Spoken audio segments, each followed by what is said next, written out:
Spare me, Gareth. We got what we came for. This is what success looks like. I won't see them tossed overboard. Not here. We'll hold a proper service. What's-his-face and so-and-so would want us to get this ship sailing before all else. They died for those Godwoken, after all. You know their names, Malady. Can't you even pay them that much respect? Gareth inhales sharply, then catches you out of the corner of his eye and smiles, barely. Our guest stirs. Welcome, Godwoken. Glad to see you safely aboard. Very glad indeed. Gareth nods, then continues speaking with Melody, though more quiet.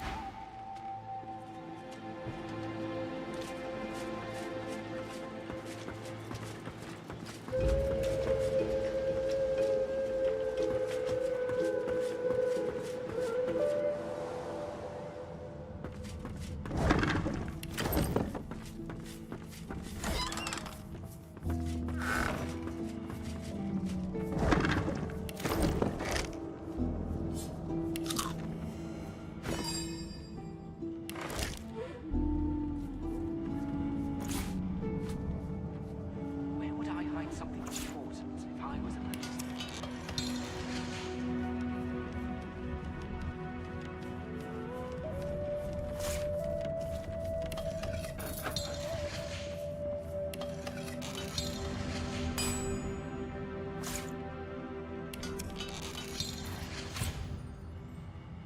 Nothing. Dang it.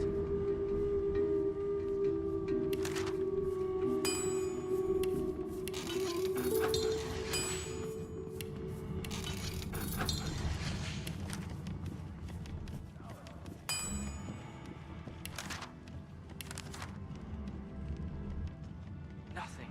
Damn it.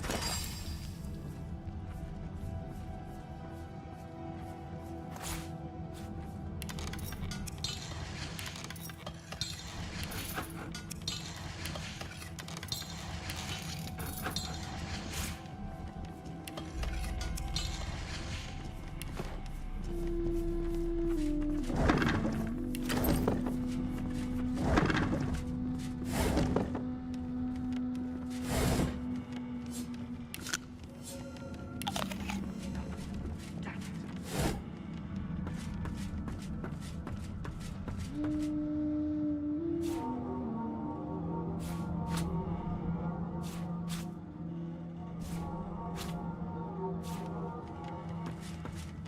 What am I even looking for?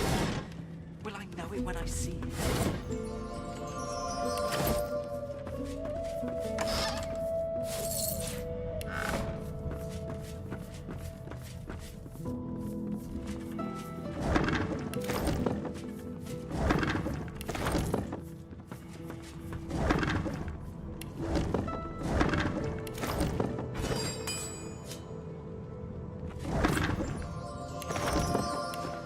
She's made, damn it.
Allies for hire.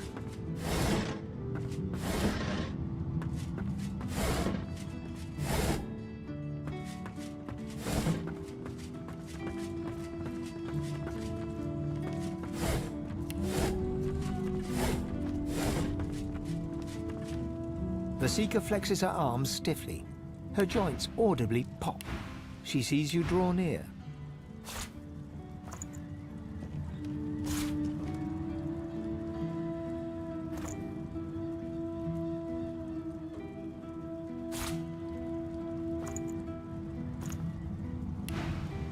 I owe you, Godwoken. Without your help, I'd likely still be a prisoner around here, not guarding Alexander the bloody Divine himself. She nods her thanks and immediately winces, laying her hand on the back of her neck.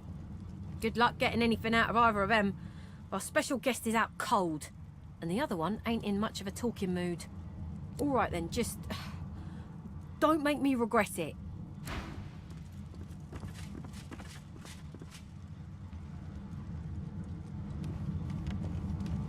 Hope you find something useful. Get away from him, sorcerer. That's the Divine. All right. Don't harm him. I'll be watching. Bishop Alexander lies supine on a bare wire cot. Though unconscious, his eyes are only half closed. His swollen jaw hangs open at an odd angle. A beautiful six-sided gem rests on the bishop's chest, hung round his neck by an ordinary oiled rope. The gem sits heavily in your pouch. Magister Ranley, Corker's mate to the Divine Eminence vessel, Lady Vengeance. Can't you say anything else? Bloody Magisters.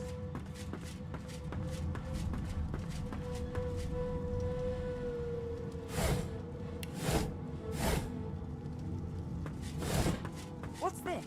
I found something.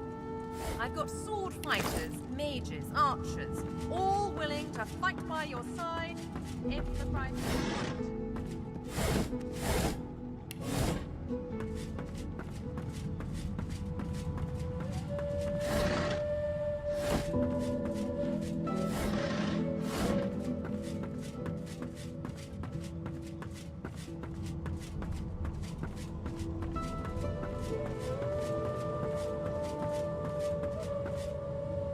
Hey! You're here! Pretty nice boat, eh? We got an upgrade. There's got to be another way to get it going, but we can't find a way into Dallas's room. Maybe you can see something we can't. The door seems like any door, at least at first. Then you notice its unblemished wood. There is no knot, no scratch, no dent to detract from its apparent perfection. The wood groans and creaks. A face appears in the wood, tortured and tormented. A six-sided indentation is carved on its forehead, as if a gem or amulet had made a mark there. The face vanishes. The anguished face appears once more. It dips its forehead towards you and waits. A shudder of pleasure racks the figure in the door. It seems to breathe. All of a sudden, all anguish is gone. It gives you the sternest of looks. I am summoned. Speak the password. Yes, and yes again. The word is spoken.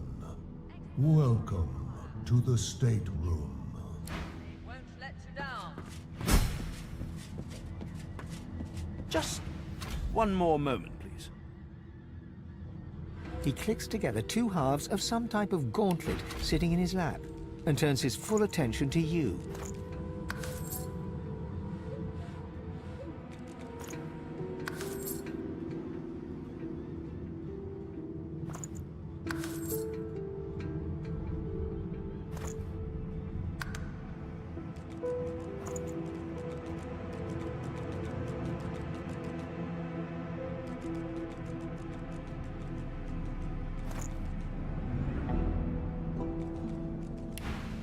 And there. Rescued at last, am I? To whom do I owe my thanks? Armor? Such a limiting word, but yes. It serves that purpose, amongst others. Dallas has been keeping me prisoner here, but I try to keep working on my own projects when I can. Took it? No, no. I made it. Have you seen the kind of metalwork the Magisters deploy? This is in a different class to them. As I said, the Magisters left me weakened, but this will help give me the strength to carry on my work.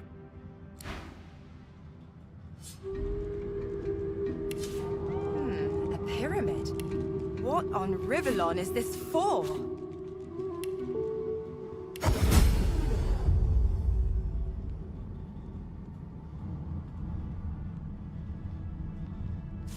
Another pyramid.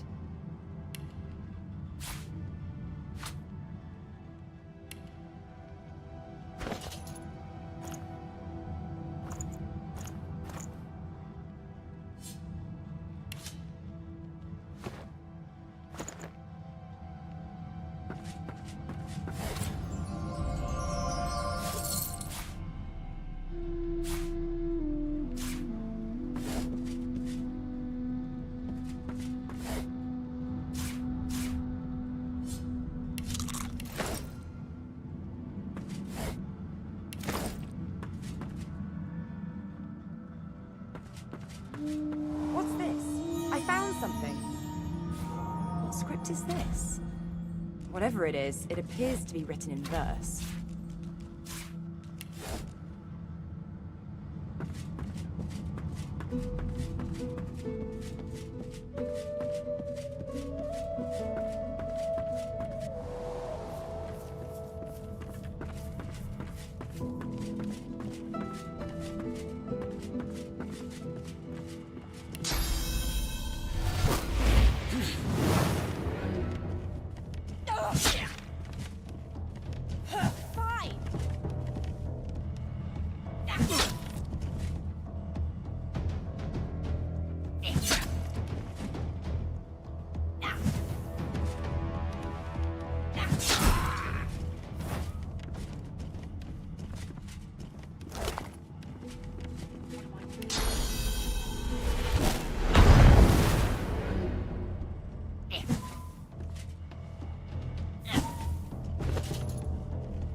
What am I even looking for?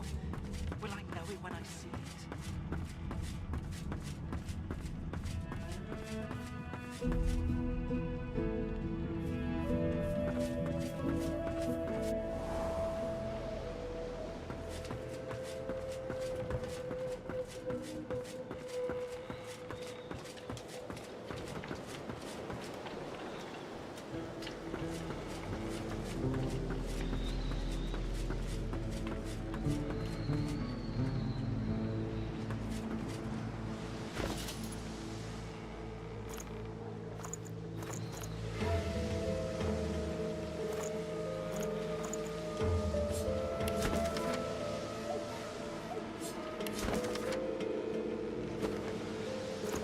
Before you is a towering figurehead carved in the likeness of a dragon.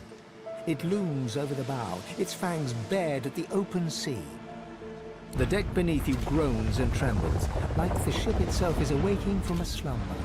A deep sigh emerges, unmistakably the sound of a living being. You are not the witch. You are not Dallas. You sang the song. Now you must decide my fate. Are you to be my new mistress? You are kind, but I can never be free again. Not truly. I am a vessel and must be guided. Let me take you wherever you wish. We can depart as soon as you are ready. The ship's awake. Good. Is she ready to sail?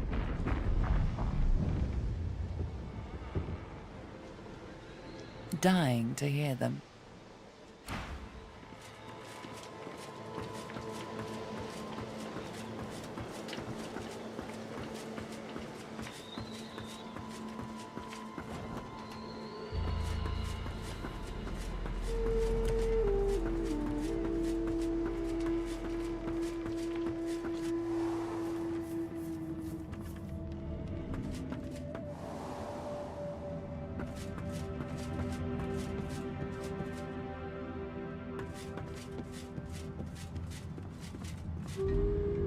good to have a sense of freedom once again.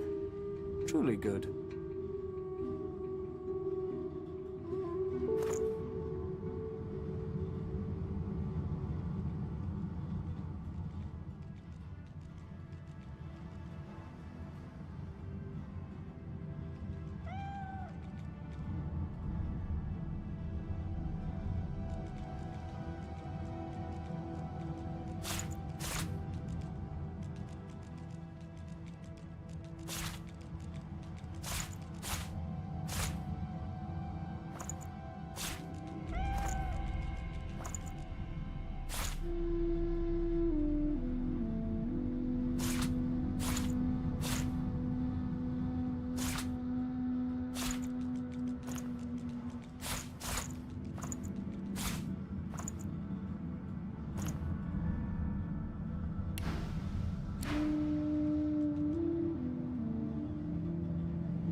something.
good to have a sense of freedom once again. Truly good.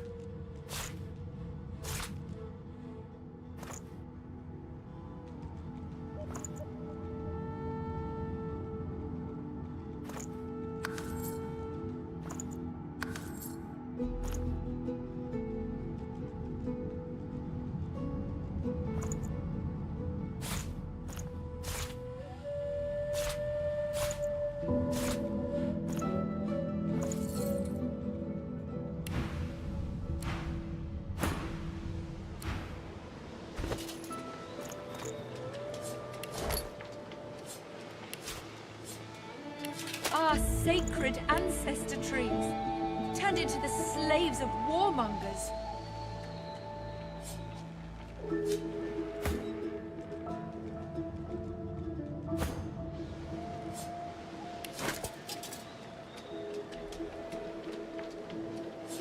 Our sacred ancestor trees, turned into the slaves of warmongers.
Our sacred ancestor.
Our sacred ancestor trees, turned into the slaves of warmongers.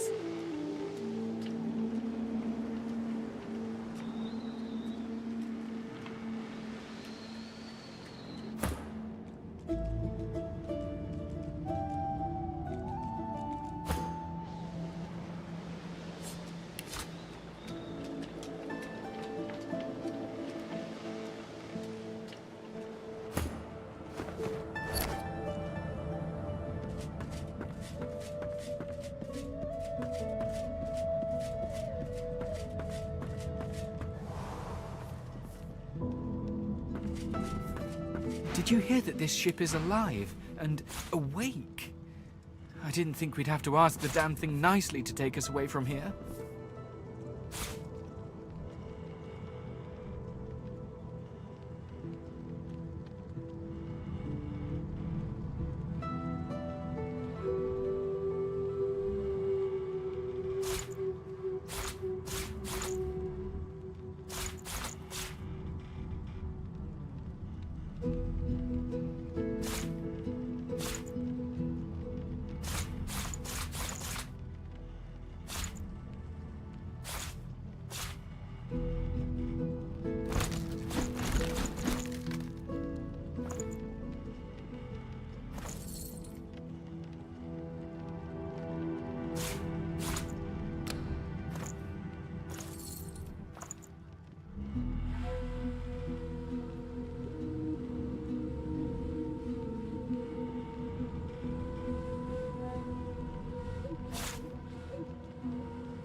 It's good to have a sense of freedom once again.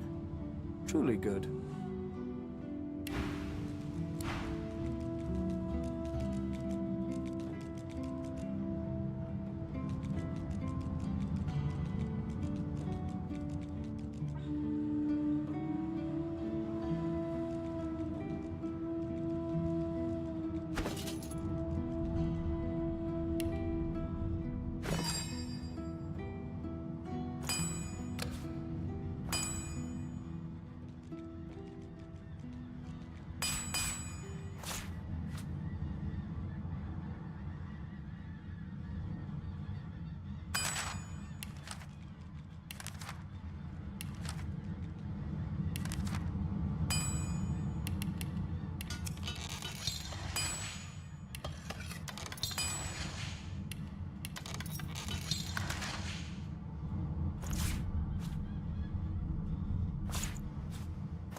There is no time to spare.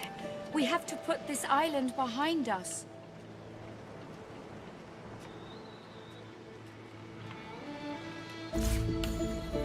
The ship is awake. We have to make good on our escape. It's good to have a sense of freedom once again. Truly good.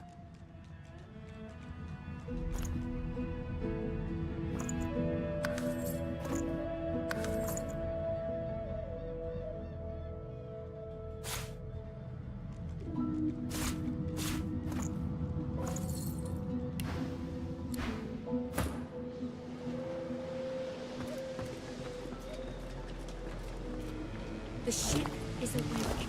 We have... You did it. You spoke to it. Blessings to you, sorcerer. Now we can escape this place.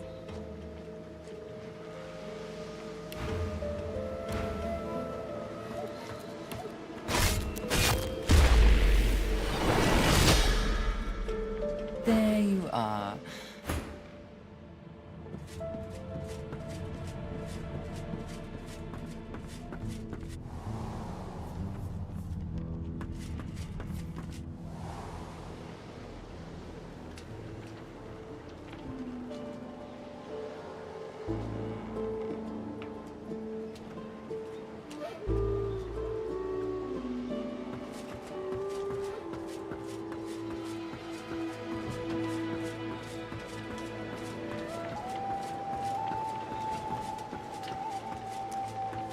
There is no time to spare.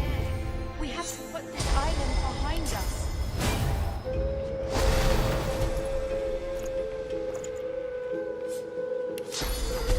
There is no time to spare. We have to put this island behind us. A slow, toothless smile stretches across her face. To driftwood, then. It most certainly is. Forward. With the sun on their backs and the wind in their sails, the God-woken watched Fort Joy shrink behind them.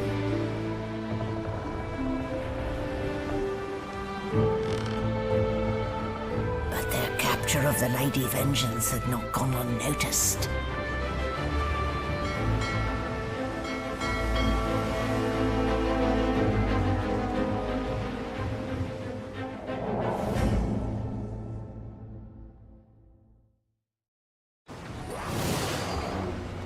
I respect your mettle, sorcerers. You steal my ship, kill my bishop, and force me to take flight. But I fear you've chosen the wrong side of history. We are ready, mistress. Yes, but are they? I swear, mistress. I swear they'll perform admirably. Very well. Show me. Goodbye, sorcerers. This is my ship. I won't see taken from under my feet. You act!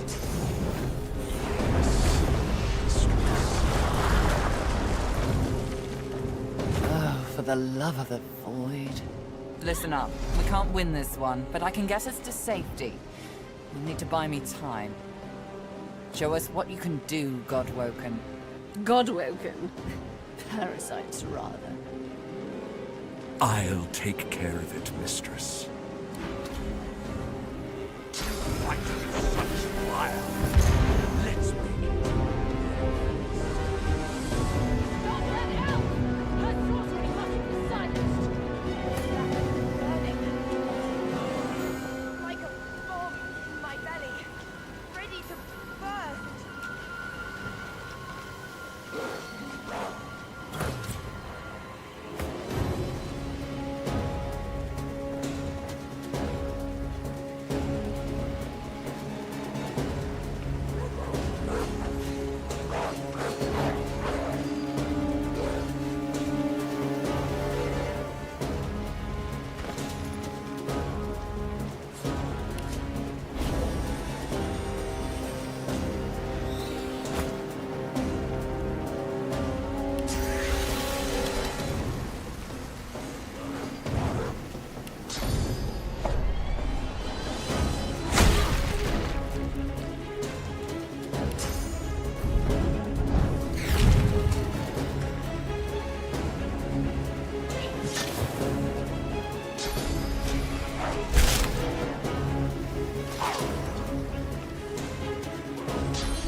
Take me again, Dallas.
hole in my belly.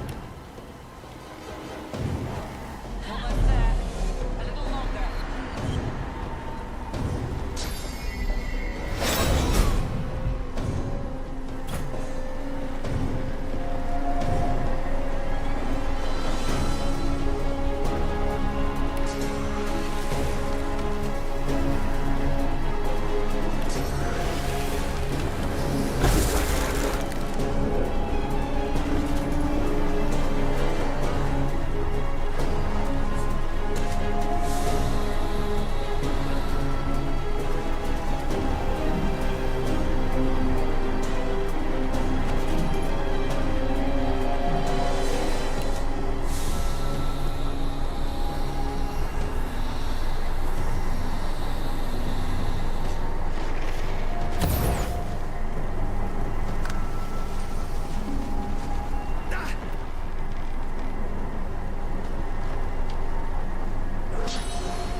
With the help of the half-demon malady, the God-woken escaped through the veil that separates life from death.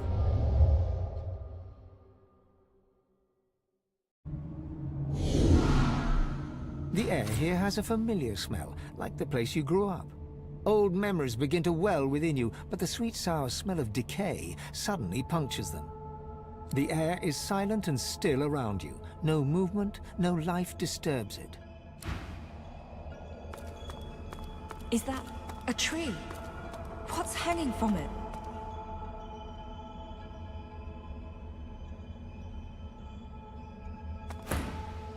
The air is...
What are you up to now, my dear? Better to leave those lost souls be.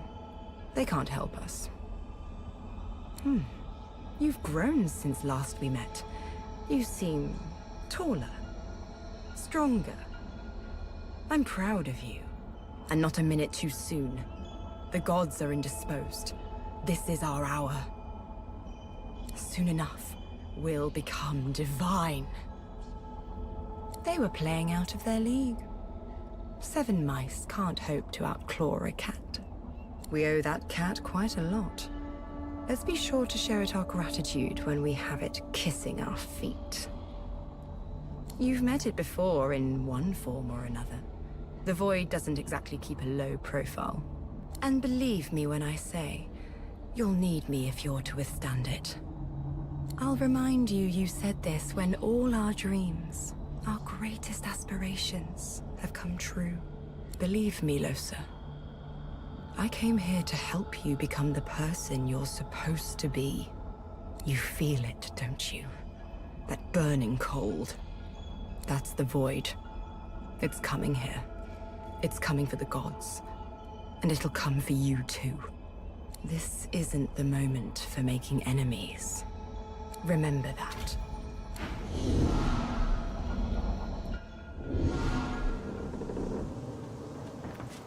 What's happened here? Where is everyone? Junk.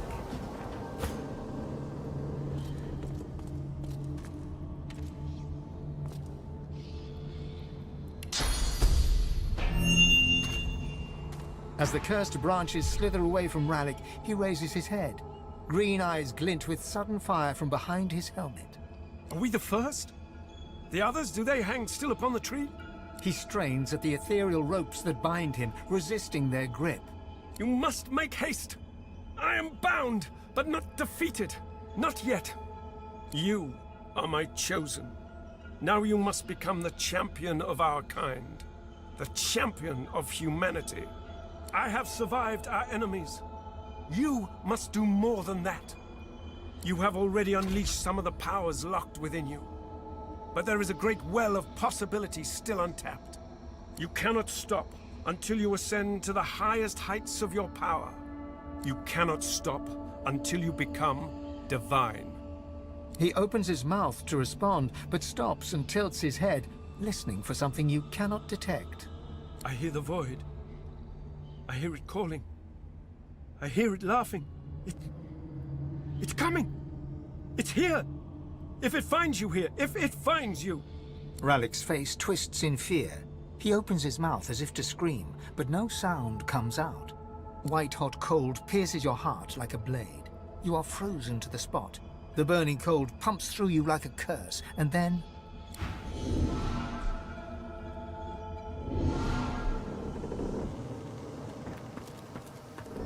The same troubled look is visible on each face. You've seen the gods beaten and defiled, strung up as a warning. If the void truly is causing all of this, then it seems to be growing more powerful. We have to get out of here and find answers. Rallick should be my god too, but he doesn't speak to me. Even a desperate god doesn't see me as his champion.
Where have you been? I can't keep this up much longer. We need to go.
destination pyramid doesn't answer the call. Is something blocking it? Brace yourself. This might hurt. A lot.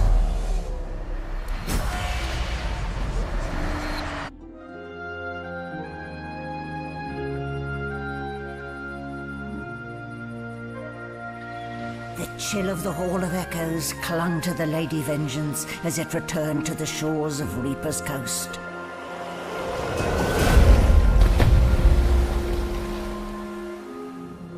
The Godwoken were alive, but what of the gods?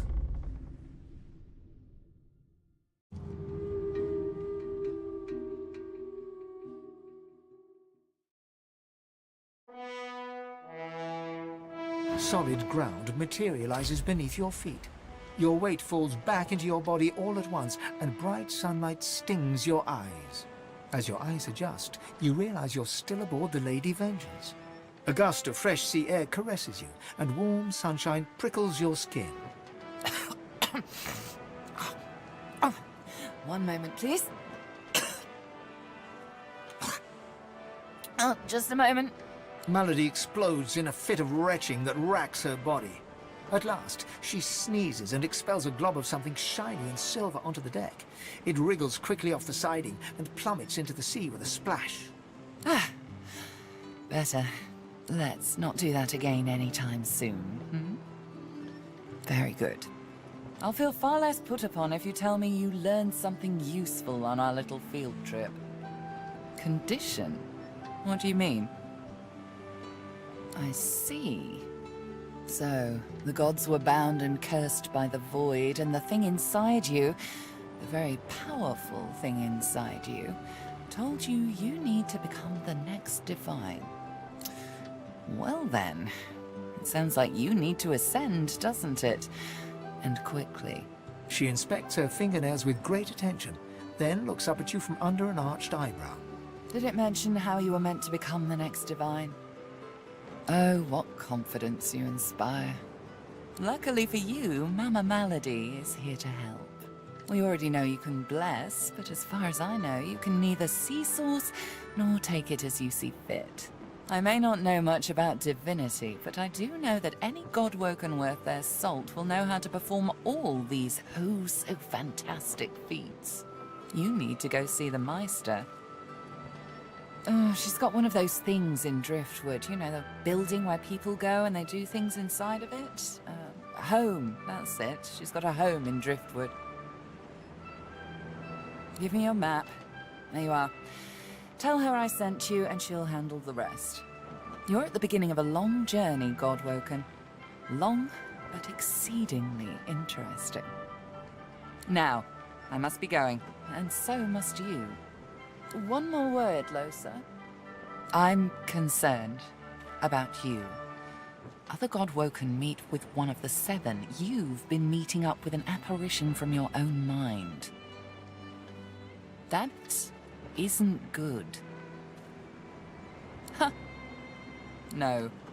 There's a fellow I'd like you to seek out. He might be able to help you. Last I heard, he's on business outside the Blood Moon Island to the north of Driftwood. He's a demonologist, Jehan by name. Good luck, Losa. You'll certainly need it. If I'm not back by the time you find out where our journey takes us next, you can call me back here. Tell the ship. She'll know how to summon me. And in the unlikely case you don't manage to do whatever it is you'll need to do to become what you need to become, you could call me, but I would be grateful if it doesn't come to that.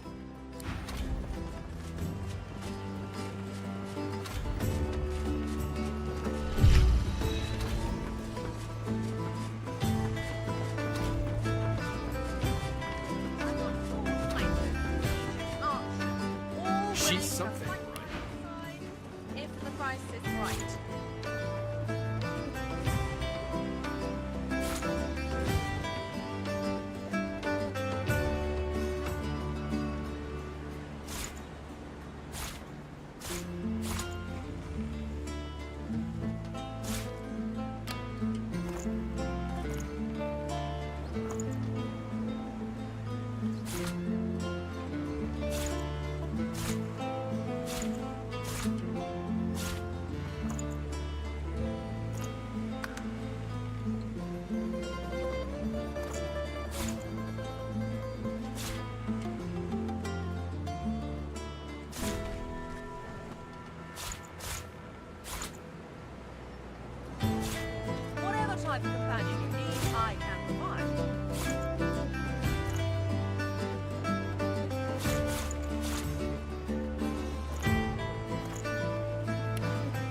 I question Siva's trust in her, but Malady's usefulness is self-evident.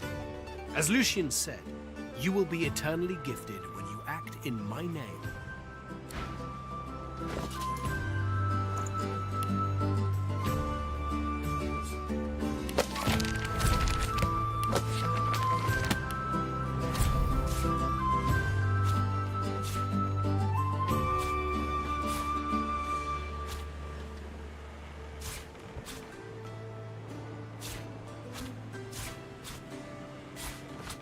Expert warriors for hire. Seasoned in combat. They won't let you down.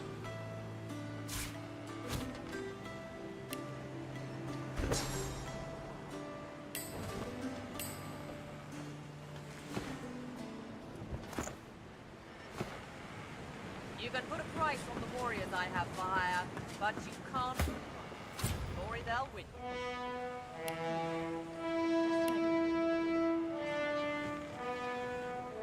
There's something blocking it.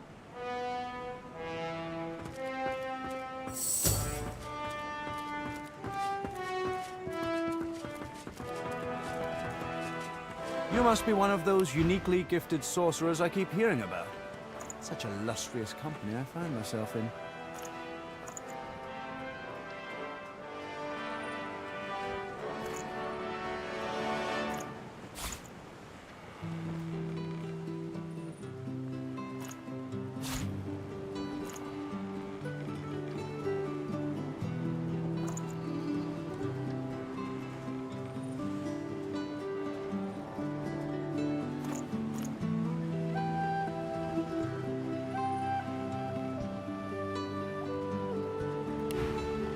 He extends his hand to you.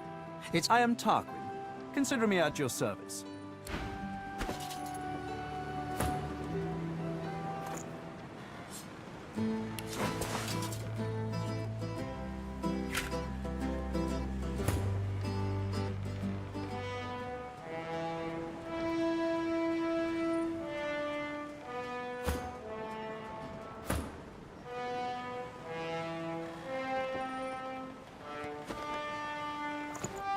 You honor me with your repeated presence. Something on your mind?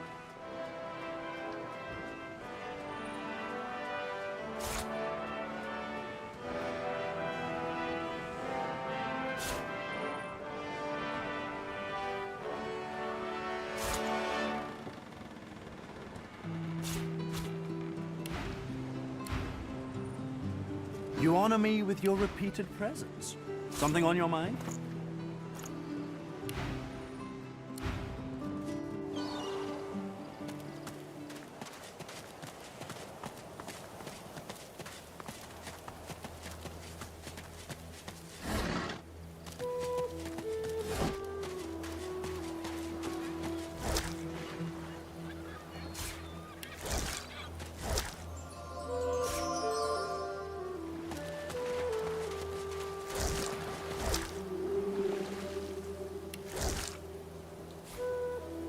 A dying shark lies gasping on the sand, bleeding from the mouth and gills.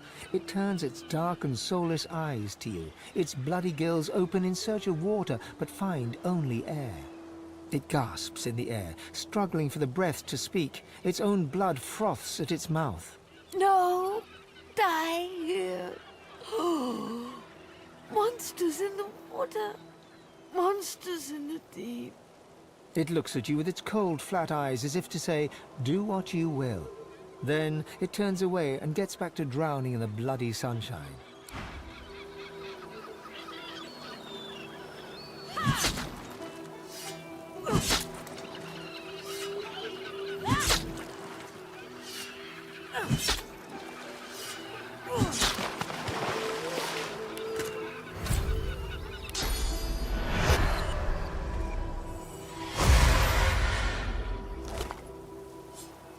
A boy at swim.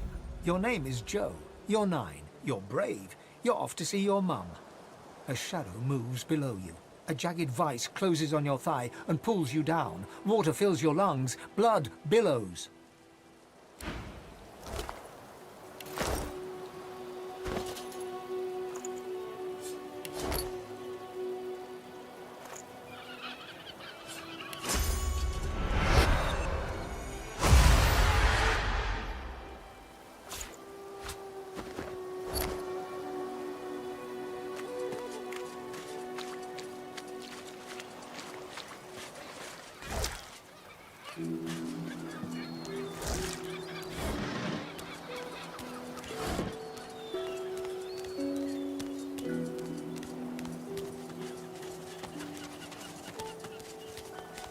What happened here?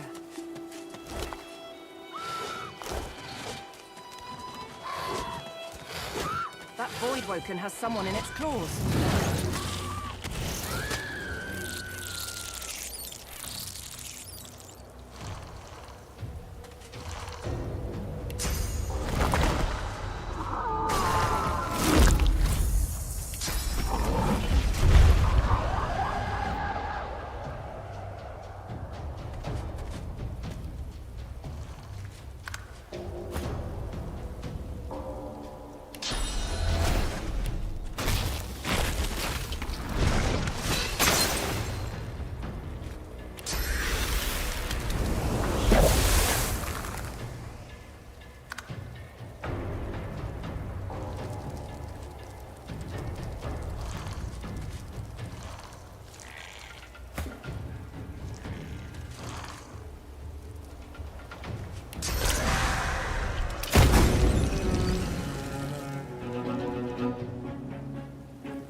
Magister caravan.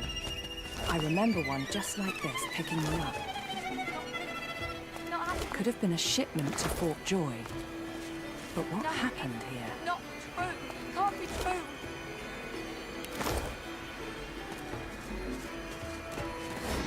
White as drifted salt, the dwarf flinches at your approach, yet she holds a short, clean blade aloft. Her fierce stance can't hide the trembling of her fingers. Back!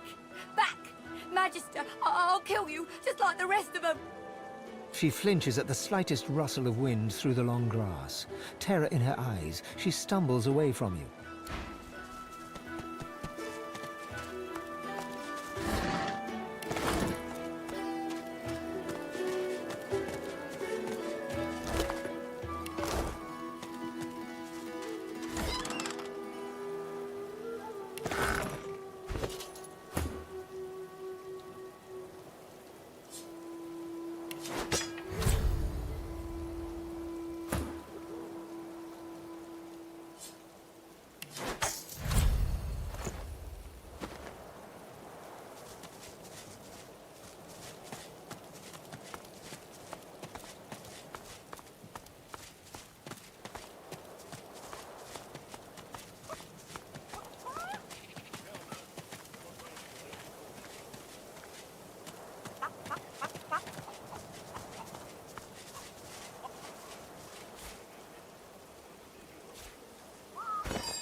Get yourself in check, boy.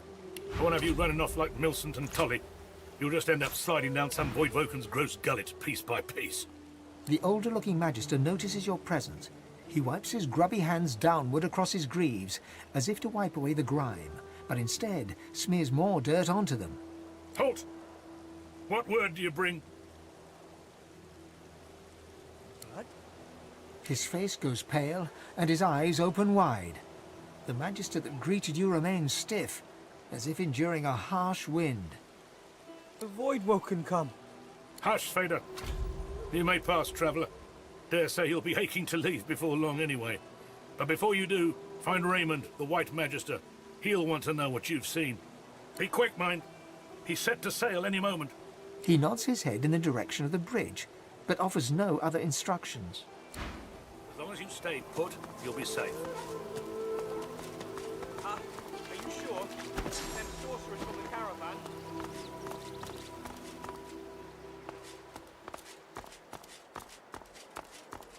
This town looks peaceful enough. Let's find out if looks deceive. My word, but you do look exhausted. I bet you could use a touch of magic.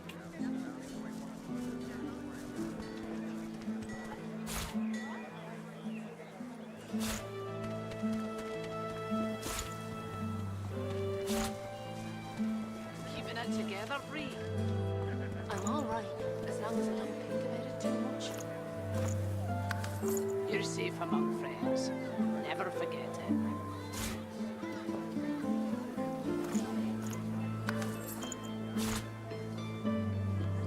Smells worse over here than a dozen rotten eggs dropped in a vat of vinegar.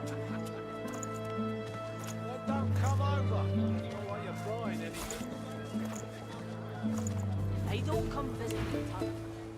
Yep. Wouldn't you like to know?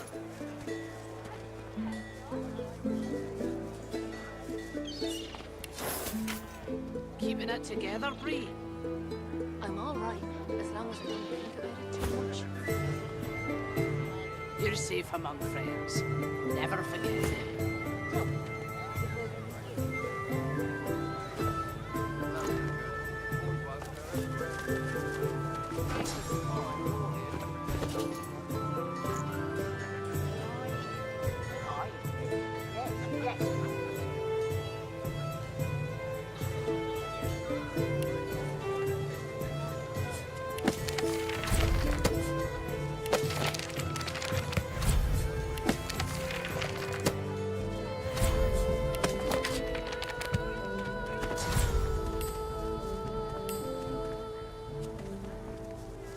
Keeping it together, Bree. Your fish stinks of the void. What kind of I'm all right, as long as I don't think about it too much. Kind that don't fancy You're safe starving among friends. like the rest of Never us. forget it.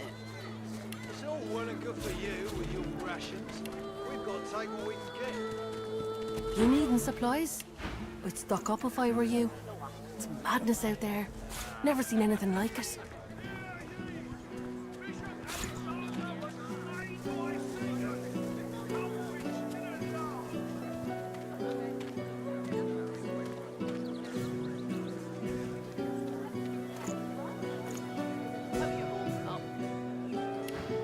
Until later then.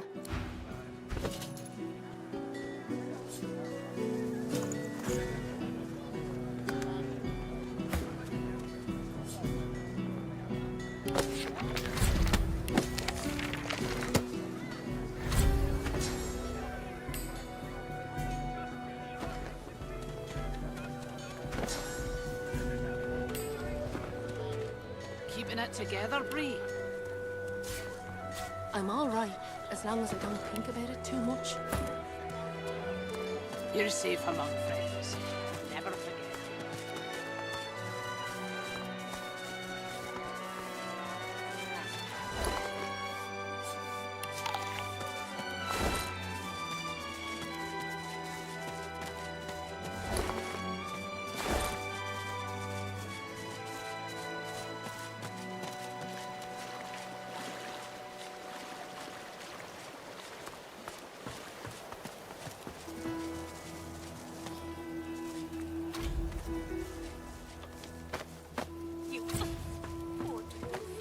Do you even know what they've done to you?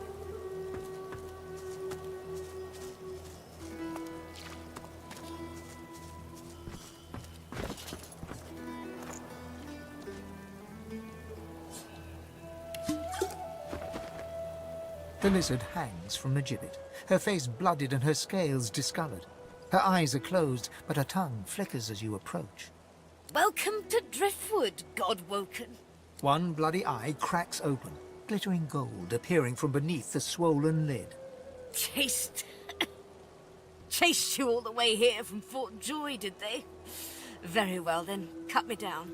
There is work to be done. Or indeed you could stand there gawping as if you were a cow ordered to dance a reel. It is a masterful performance. I would applaud it, but well. Be quick about it, before the Magister realizes their prize catch is about to slip through the net. Excellent! Now if you'd be so kind as to gut that startled-looking Magister, it would be much appreciated. I must secure my home before they do any more damage.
The Reaper for me.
How you holding up?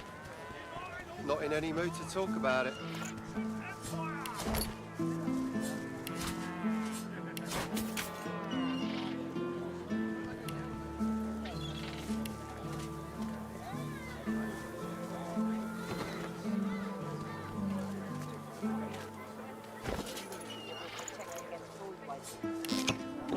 Wars are brewing, my friend.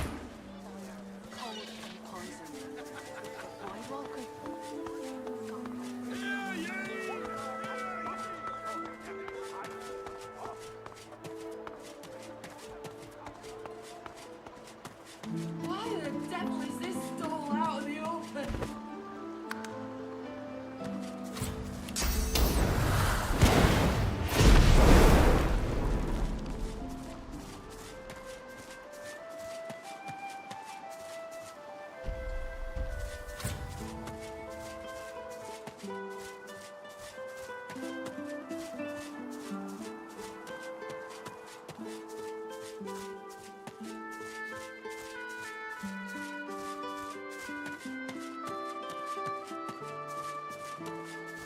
Maybe the river could be crossed on that.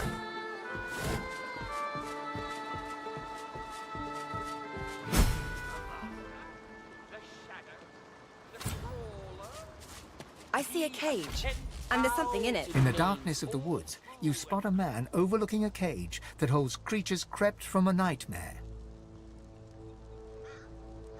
Despite the all-too-unsettling nearness of these horrors, he looks poised, regal even, and wholly at ease. Go on. Step in from the shadows. Let's have a look at the wanderer lost in the woods.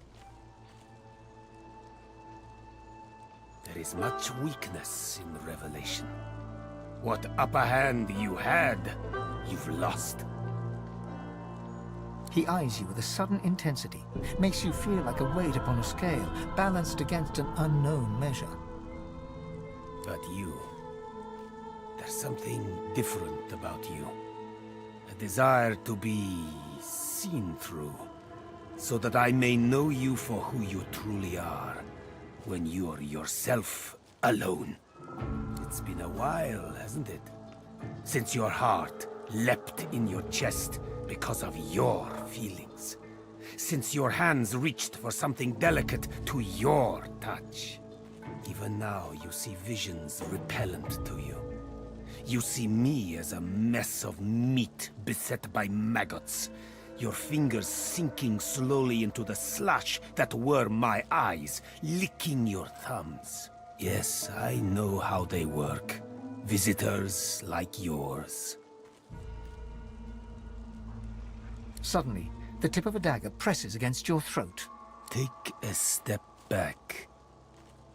Thank you. I do apologize for my ungentlemanlike behavior, but I see through you, just like you desire. I see what's inside of you. You, Losa, are an amalgam too hideous to contemplate. One who has a demon coiled around her god-woken heart. And what's more, you've brought it all the way here. To me. Why? Want is a dangerous word. Want implies desire.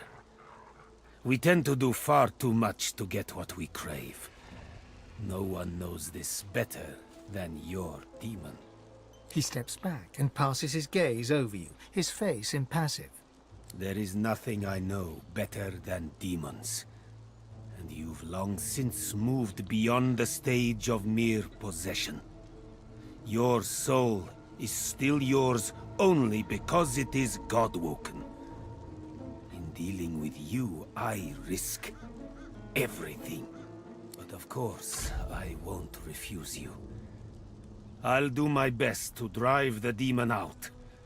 However, there's much work to be done first. The plan is twofold. First, you must do me a favor. Then I will teach you. Enlarge your mastery of the source. You will need all the strength you can muster, and more, before we confront your visitor. The second part we'll discuss after the lesson. So first, let us turn to the favor. Quid pro quo, I'm afraid. A tad vulgar of me, that much I admit. But needs must when the demon drives. I've a demon of my own, you see. One I've been hunting for a long time, and now I've managed to track him down to the island over yonder. He points towards the northeast. You see nothing in that direction but grey water and a thick mist in which ghoulish shapes seem to form and fade. I know it's there. My caged guests have confirmed as much. But to my great frustration, I cannot reach my goal. Death fog surrounds the island, and through death fog even I cannot pass. That is where you come in. The answer is no less prosaic than for it to die, I'm afraid. But trust me, the death of one will deliver the souls of very many. Consider it a test. Kill the demon, and I will be your teacher. Then let me shake your hand and describe your target. The demon's guise, or vessel, one can't be quite certain, is that of a lizard known only as the Advocate. Like all of his ilk, he is kind, he is charming. He will offer you what you desire most at seemingly no cost at all. There is no such thing as no cost at all. My advice is to strike before he even has a chance to speak. But should you choose to disregard me, should you allow him to parley, all you have to do is say no. Above all else, remember that. May you wander in wisdom.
What's this? I found something.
This must be the wreck of the Peacemaker.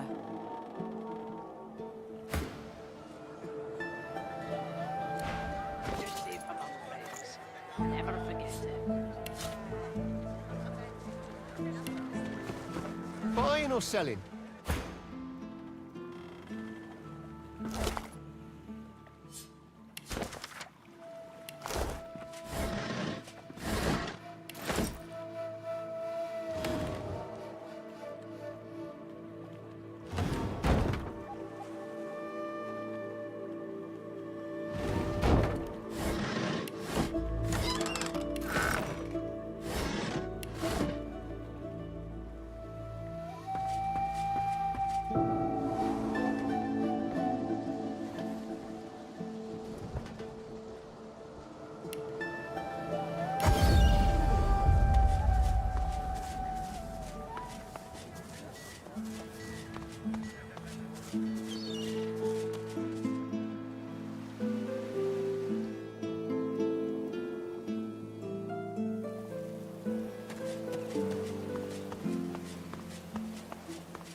There are soldiers here, or knights, perhaps. They look capable.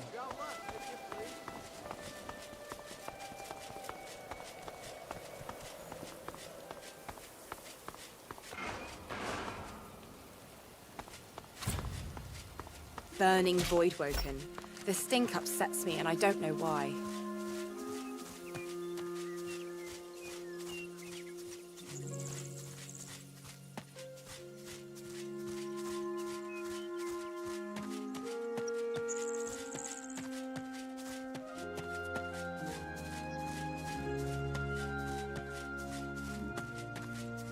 The dead here stir. I hear their whispers.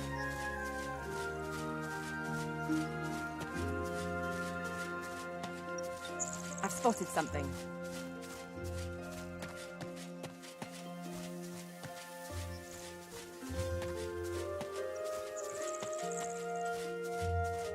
What's this? I found something.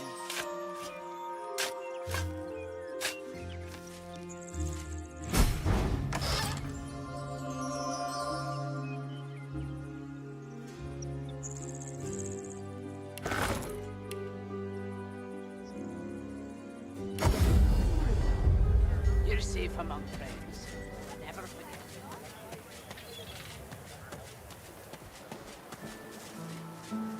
Bellwether, I need those records. Yeah. Right away.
All that digging for nothing.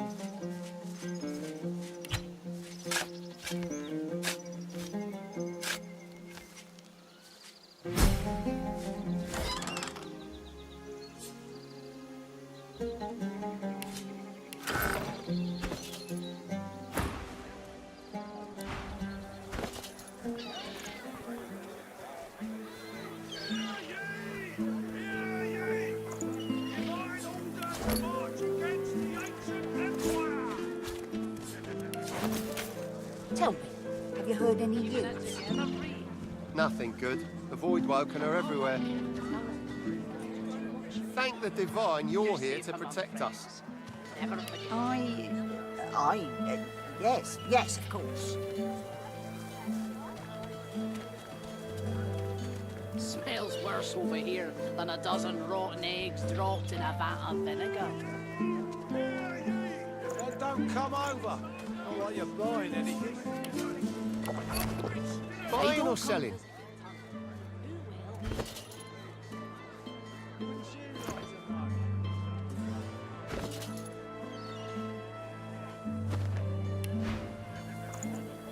Keeping it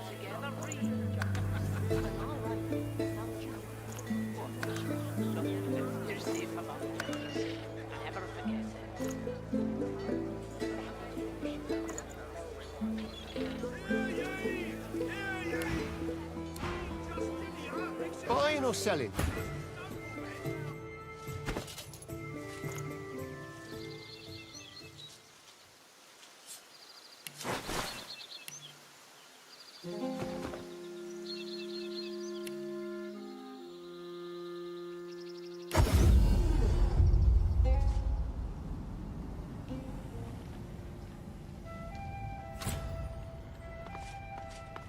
A lake of death fog, and the bridge appears to be down. There must be a way across.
Careful. This must be trap.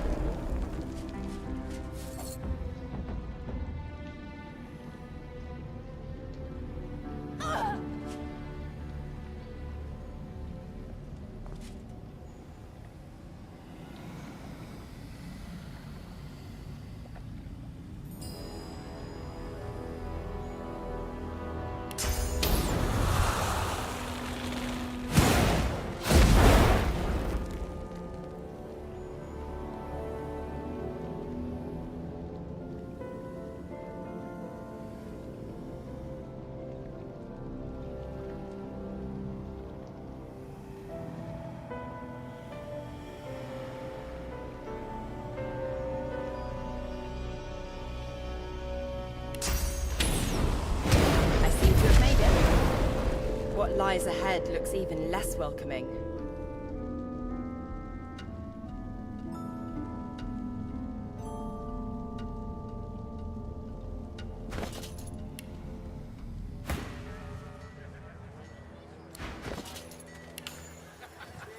Buying or selling?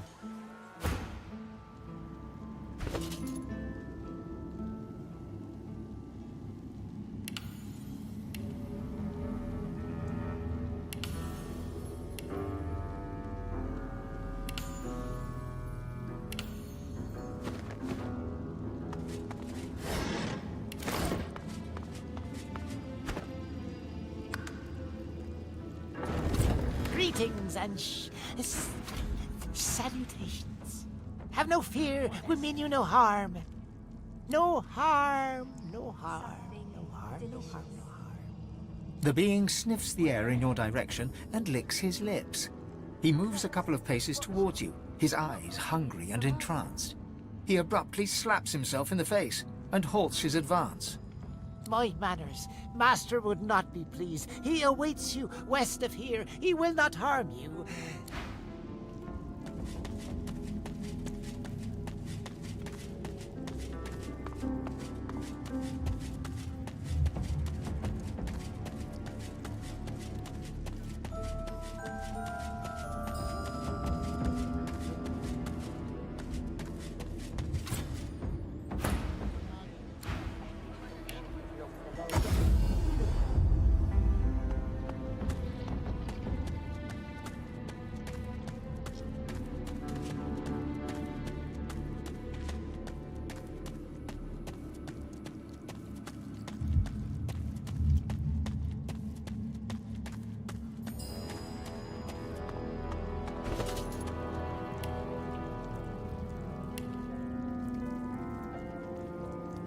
What's that smell?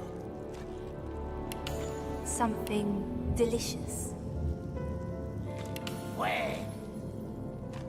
Close. Watching. But not for you, for Master. Sweet lady, beautiful lady, seek out our Master. He wants you.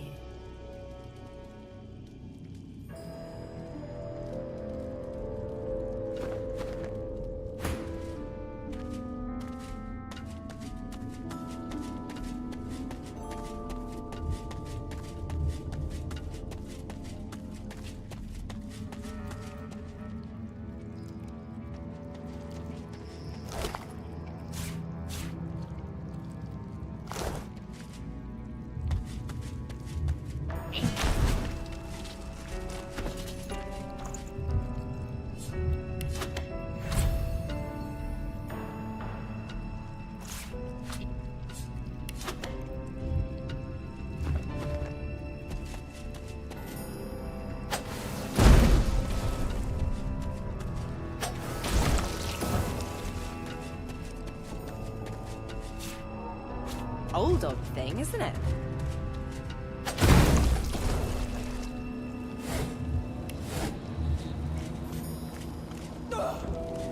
The Great Forge is black with a soot of ancient work. Inside is a casting for an ornate handle, flecked with glittering bits of silver.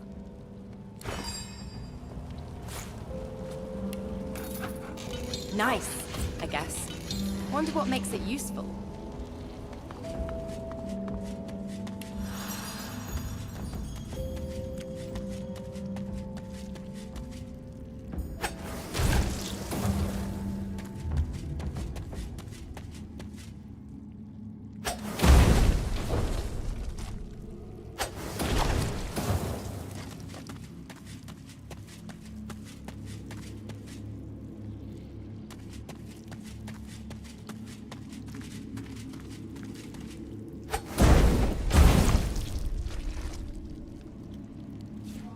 Good find.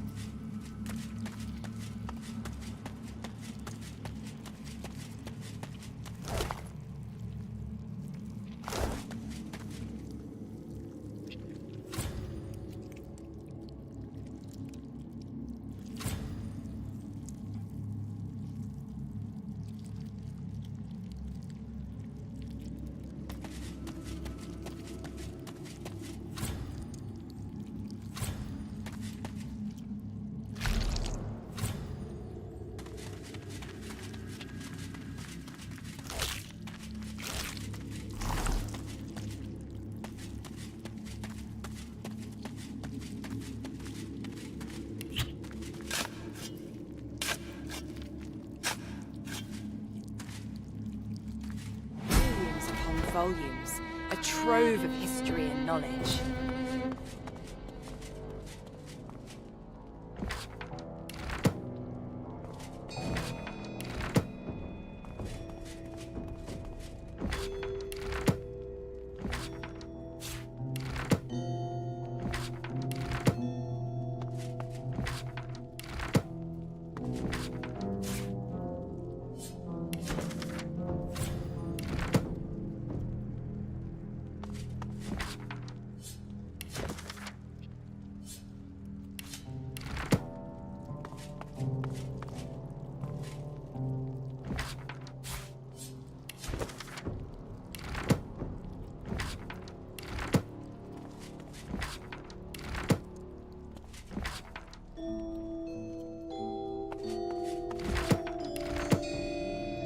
I've spotted something.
corpses? Does every corner of this place hide grim secrets?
has us skipping stones.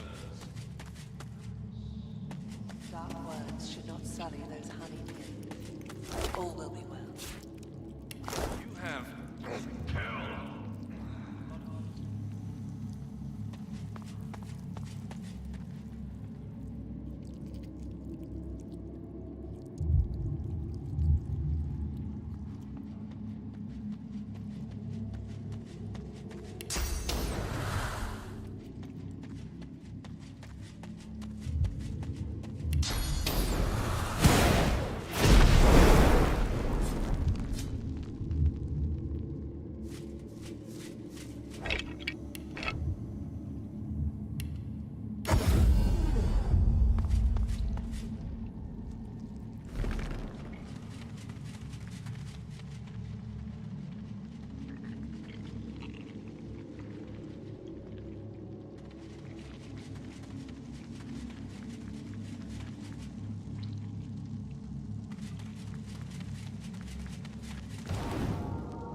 Bolt looks unfinished. Was it never used?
Wants you. She gives you a... What's that smell?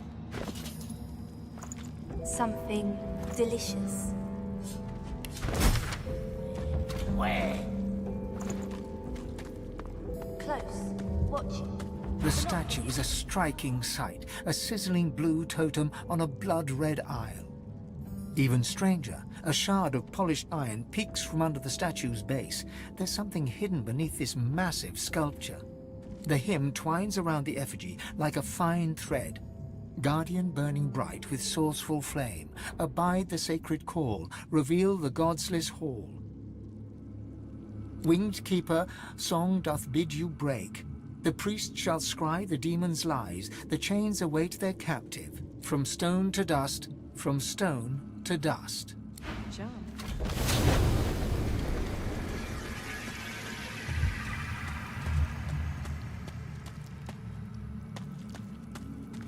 The flaming figure emits the hymn winged from... The advocate has us skipping stones.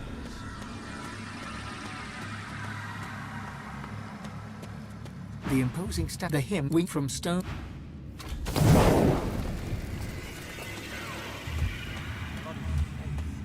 It's promised outsiders. He has faith in them, darling. That is all we need. Close. Watching. But not for you. For Master.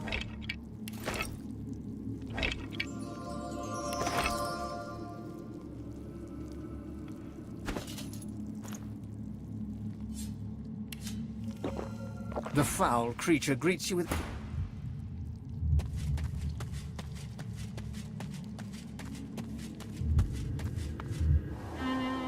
be one of those vaults.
Master awaits you.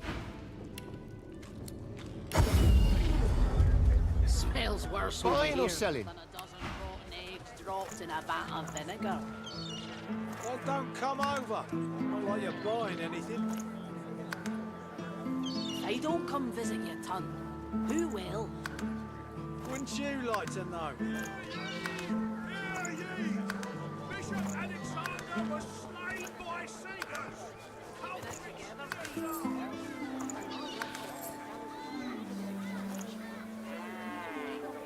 You're safe among friends. Never forget it.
I suspect these skulls were left here as a warning. Don't expect a welcome.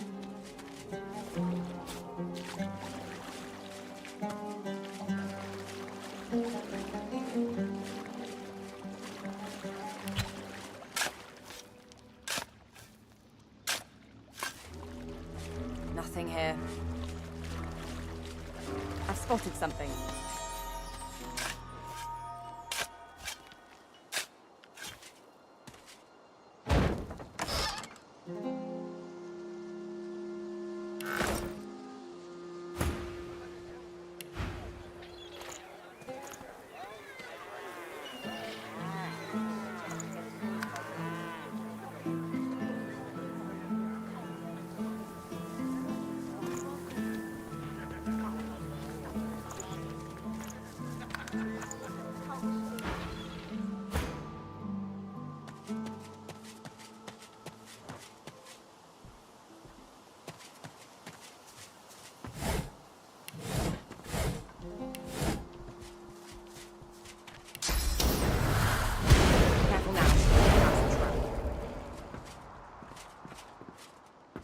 Careful now. That's a trap. Careful now. That's a trap.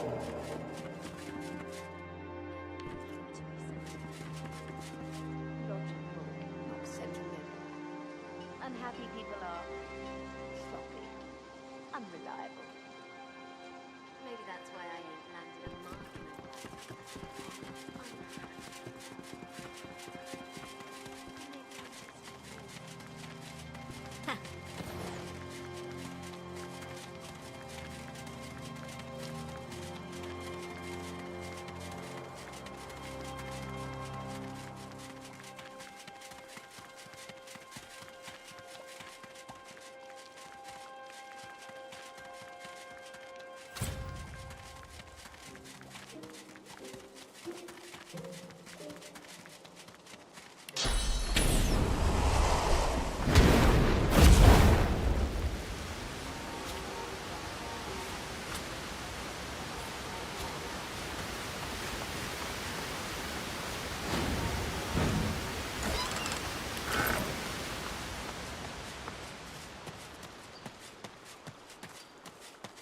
I've spotted something.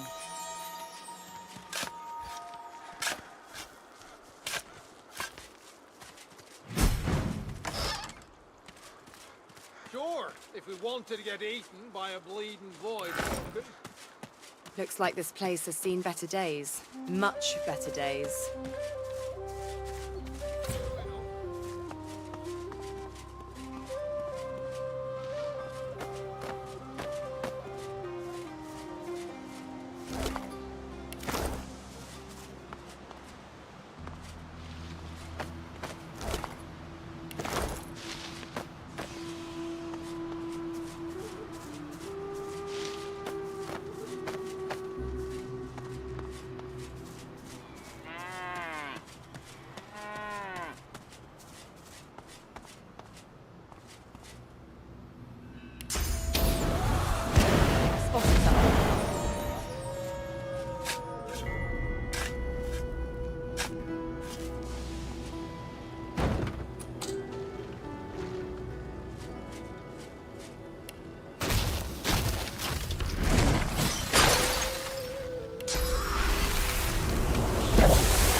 Good find.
Whoa, ground's trembling almost as bad as the Lady Vengeance on rough seas.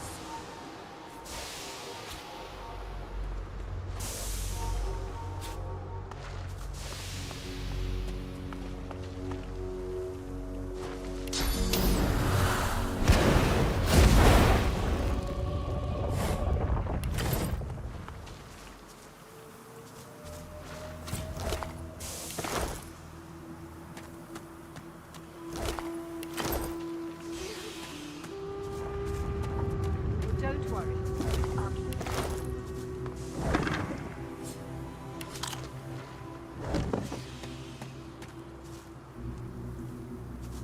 You sense a blur of movement to your side. Before you can react, there's a blade under your chin and a slim, pale hand upon your weapon. A voice whispers in your ear with a breathy purr.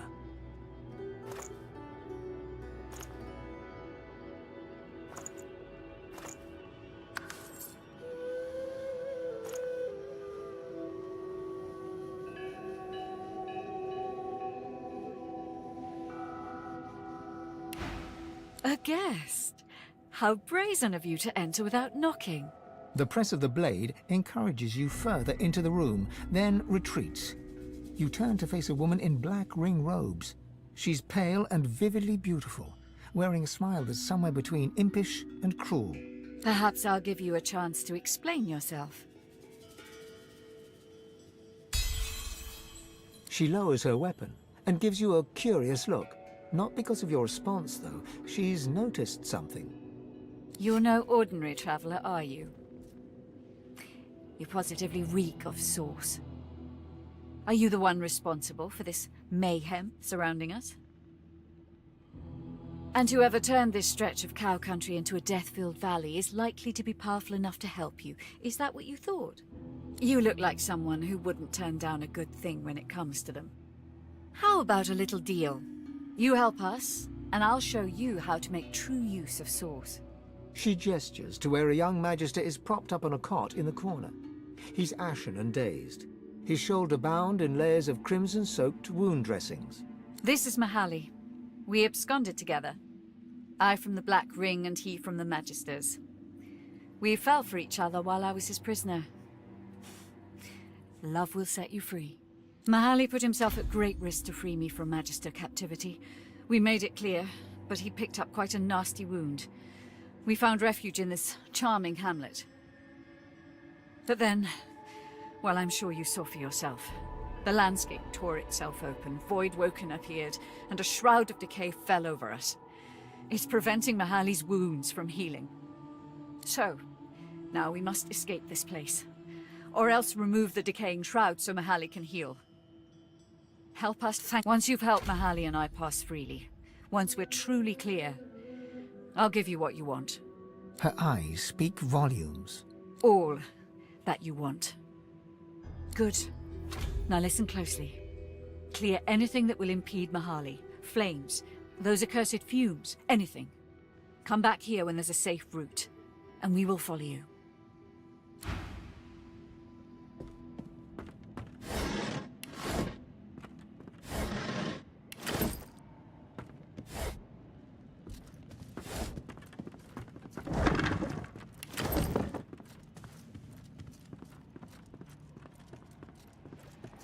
Don't worry.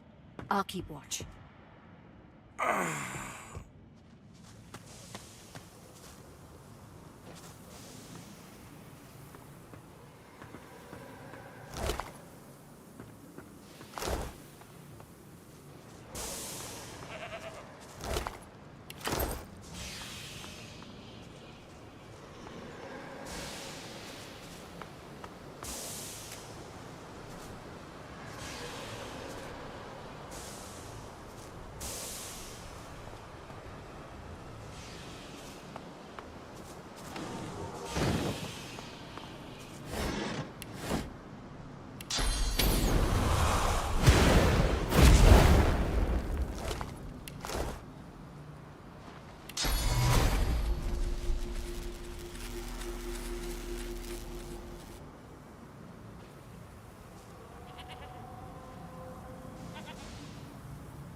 How you holding up? Not in any mood to talk about it.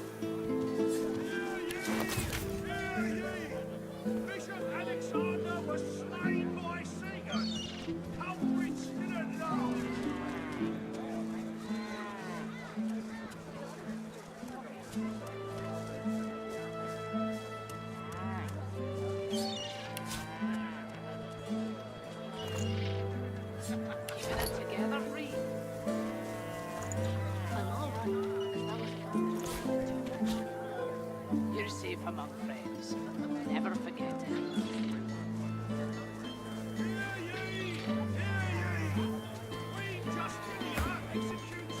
Smells worse over here than a dozen rotten eggs dropped in a vat of vinegar. Then don't come over. Not like you're buying anything. If I don't come visit your ton, who will? Wouldn't you like to know?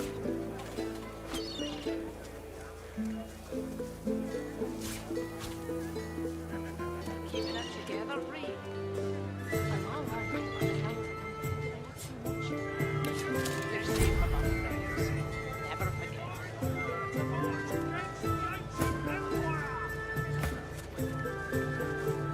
Tell me, have you heard any news?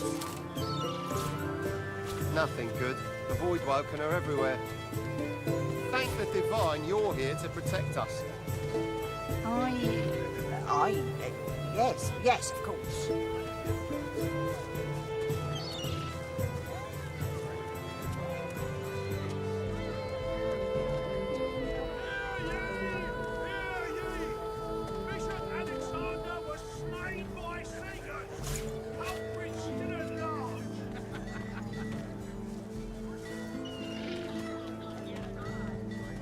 Smells worse over here than a dozen rotten eggs dropped in a vat of vinegar.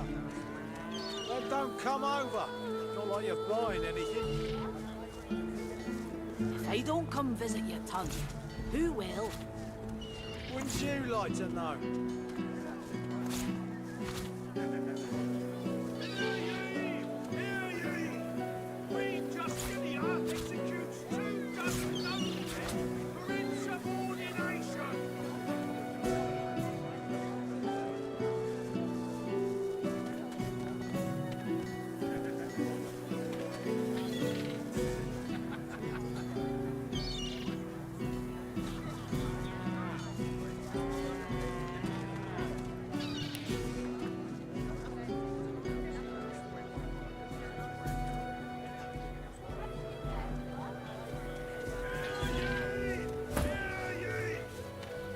Keeping it together, Bree.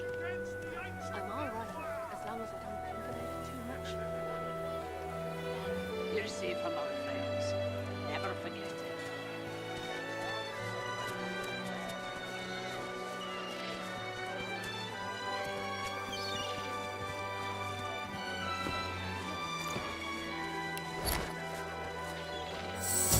Keeping it together, Bree. Buying or selling?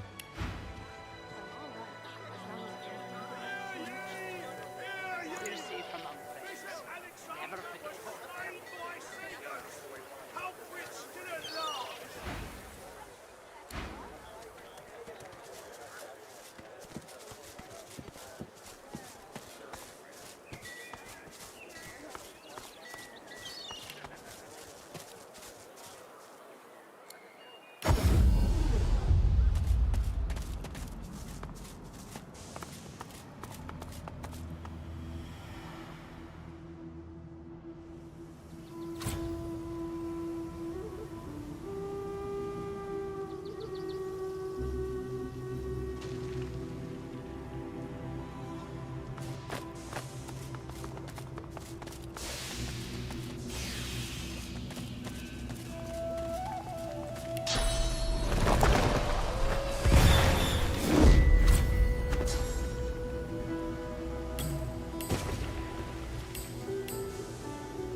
Magister didn't die by a sword anyway. Something's afoot here.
doesn't it?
If the Magister is feeling gratitude for your help, then it doesn't register upon her grim, blood-flecked features.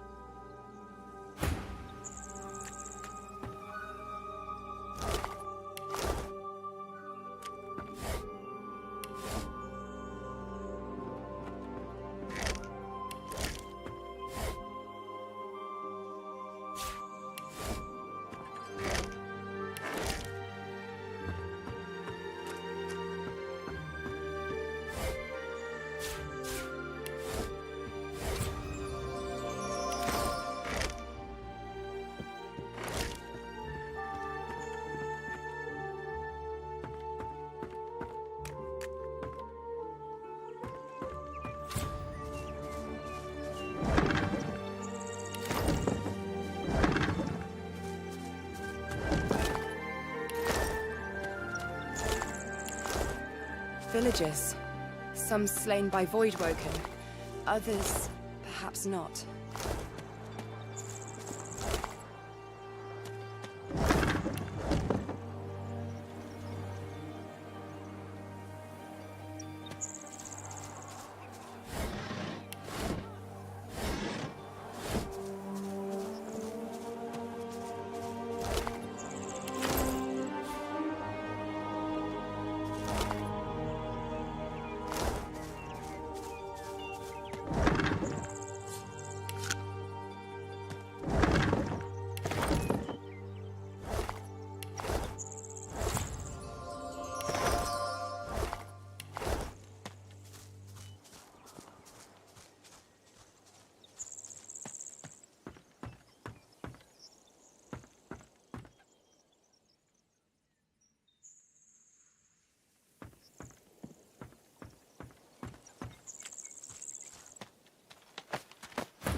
Move along.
doesn't it?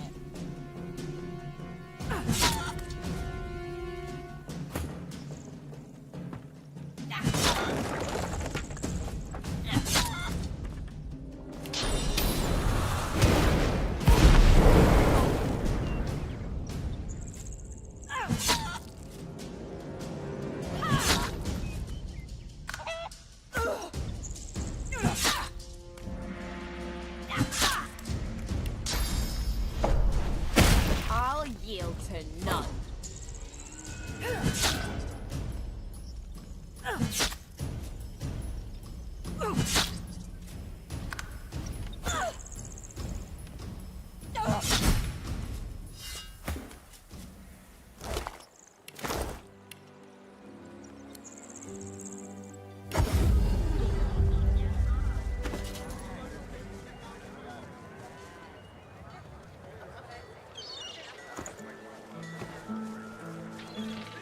Buying or selling?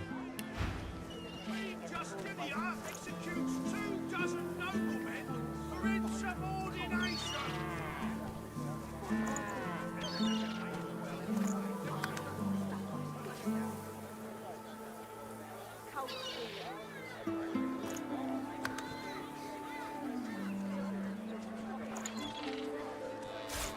Keeping it together, Bree. I'm all right. You're safe among friends. Never forget. Divine order to march against the ancient empire. Smells worse over here than a dozen rotten eggs dropped in a vat of vinegar. Well, don't come over. Not like you're buying anything. If I don't come visit your ton, who will? Wouldn't you like to know? I'm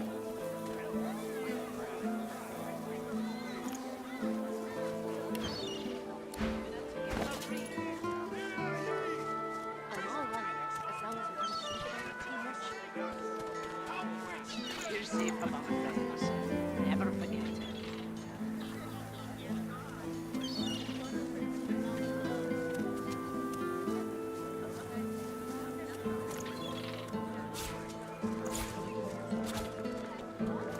How you holding up? Not in any mood to talk about it.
Earthrealm's Jinsei flows within you. Let it fuel your fire.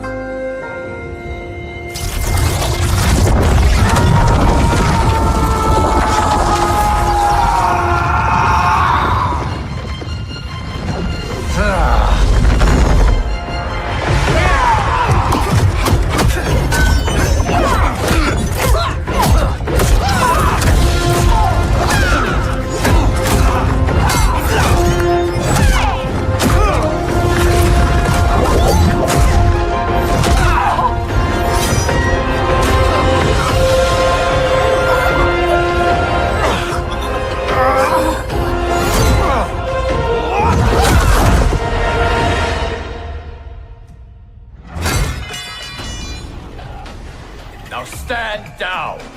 I have no wish to harm. Harmony, you already killed me. My fate was sealed the moment I joined you at Raiden's side. It's a mistake I won't repeat in the new era.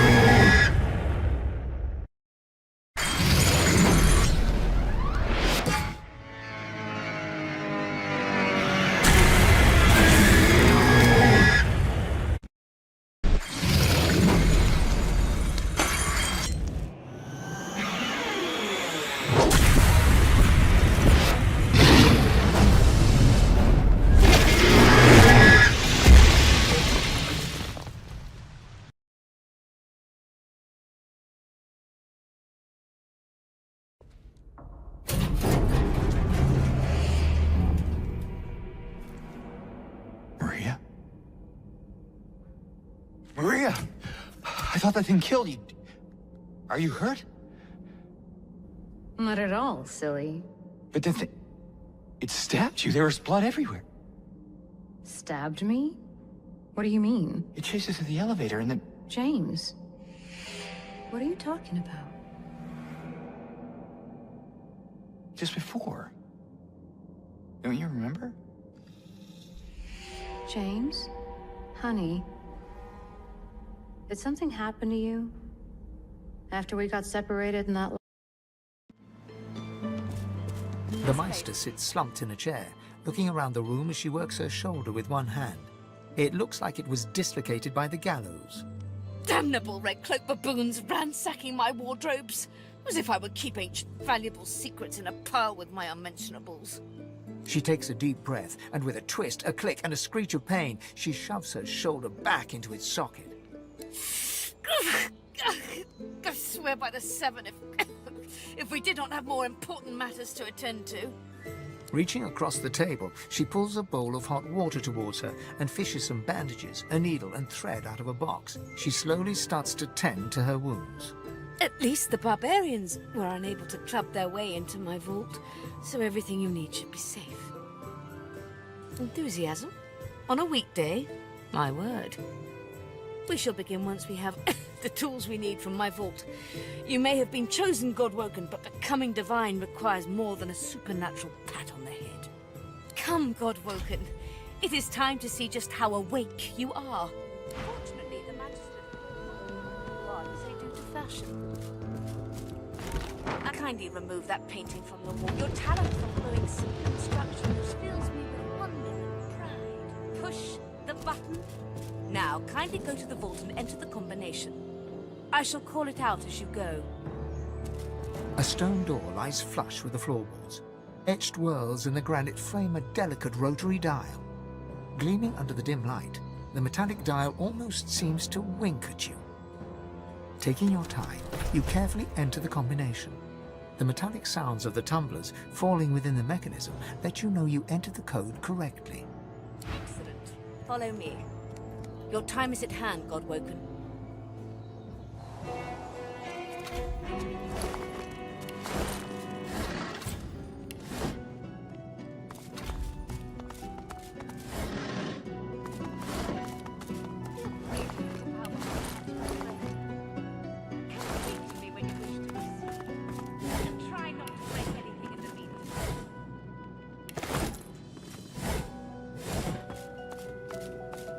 Ancient runes. Weird contraptions. This place is an Arcanist's dream. The Meister is examining her wounds, prodding at this, wincing at that. Her face seems grim as she turns to you. Do you know what it means to have the power of the divine, Godwoken? Just so. To accept divinity is to accept responsibility for the lives of every person and beast that walks Rivellon. If granted divinity, you would have the power of all 7 gods at your disposal. You could heal any wound, pull islands from the sea, right any injustice. But make no mistake, the Divine has only one duty: to protect this world from the Void. The Divine cannot use her power for anything else. When you become the Divine, there is no more self. For just a moment, her eyes soften as she looks at you. It is no small thing to ask, but it is your duty. Without a new Divine, Rivellon will die. Very well, then. Let's see if we can't snatch divinity from the jaws of the Void. The ritual itself is quite simple. Drop some blackroot in the bowl, mix in a little blood, set the concoction aflame, and then inhale the smoke. Ignore any feelings of dizziness, burning in your lungs, or a dire sense of existential dread. They're all perfectly normal, although you will need to sacrifice a little sauce along the way. Everything you need is here. Ingredients in the cupboard, sauce in the glowing fountain, ritual in the tome by the bookcase, even an incinerator to provide a flame. The Meister looks back at her wounds, curiously prodding them as fresh blood oozes out, staining her claws. And do not lose anything. These ingredients are rare indeed, I'm not hiking back out to the Cloisterwood to fetch you more blackroot. Opening the door, you see a selection of ingredients, thrown together in no particular order. After a quick rummage, you spot the blackroot nestled between the grated dragon's tongue and Drudenay oil. You gather up the blackroot, obsidian lance, and ancient bowl, and kick the door of the cupboard closed.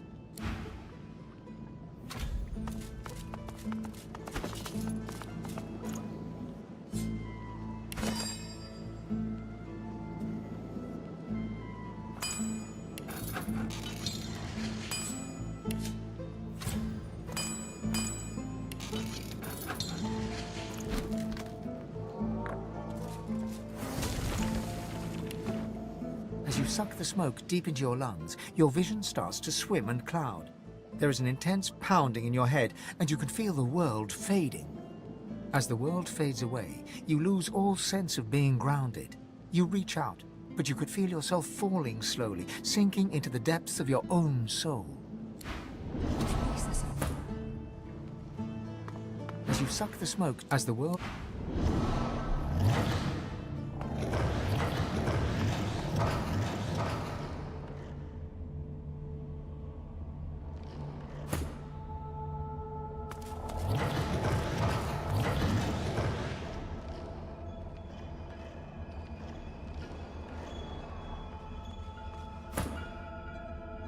Ah, there you are. I've been waiting for you. I was worried you weren't coming. Everything is a choice. Don't let anyone tell you otherwise. Now, let's get a move on while we can. I brought you something. A gift. Look into my eyes.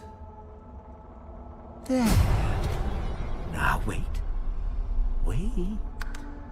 Ah. Now speak the spell and see what I've gotten for us. There. That's a bit more familiar. So, go on. Pretty fantastic, isn't it? You're a step closer toward becoming like one of them now. I gave you a gift. Made you like one of the gods. A bit, anyway. You can see spirits now. Try it next time you cut some innocent to bits. You'll be able to find out just what their sweet little soul thinks of you. We can't let the other God-woken outpace you, can we? They'll be meeting one of the 7, camping out within their own souls, you know. Shriveled, half-dead gods looking to steal source from their chosen, in exchange for the power to see spirits. They need source, and they're running out of it. Soon enough, they'll be little more than dead, dry husks, light enough to knock down with a puff of air. That is, unless they get help. A better question, why aren't you? The gods passed you over, deemed you unworthy of their attention. To them, you're just a 2-bit singer with a parade of unpredictables marching through her head. But that doesn't matter, Lohse. I saw something special in you. Something they didn't see. That's enough. Ingratitude doesn't become you, Lohse. Look what you can do. You can bless. You can see the spirits of the world. When will you believe that all I want is to see you, to see us, succeed? The void itself is hunting down the gods, leeching them in ways I only dreamed were possible. Drop by drop, they drain away, and your path forward becomes all the clearer. The gods have gone into hiding within your fellow Godwoken. They seek to become what we are, stronger together, unstoppable together. But we are far ahead of them already, and I know where we must go next. The Well of Ascension. Has a nice ring to it, doesn't it? You're smarter than you look. It's a lake, really. A pool of pure source in which the powers of the Seven lie united. The Seven, fools that they are, each gave up half their powers to create the first divine. To bathe in the lake is to become divine. We'll do more than that, though. Feeling thirsty? They thought that having a single divine to unite them would aid in the fight against the Void. But look at them now. Weak, fragmented, desperate. Even weaker than I expected. The Void is nearly here. You need to go to the Well of Ascension and absorb the source of the Seven. All of it. Then you'll become a god. How does that sound? Forget about them. They're the relics of a bygone age. They'll return to the dust they conjured themselves from.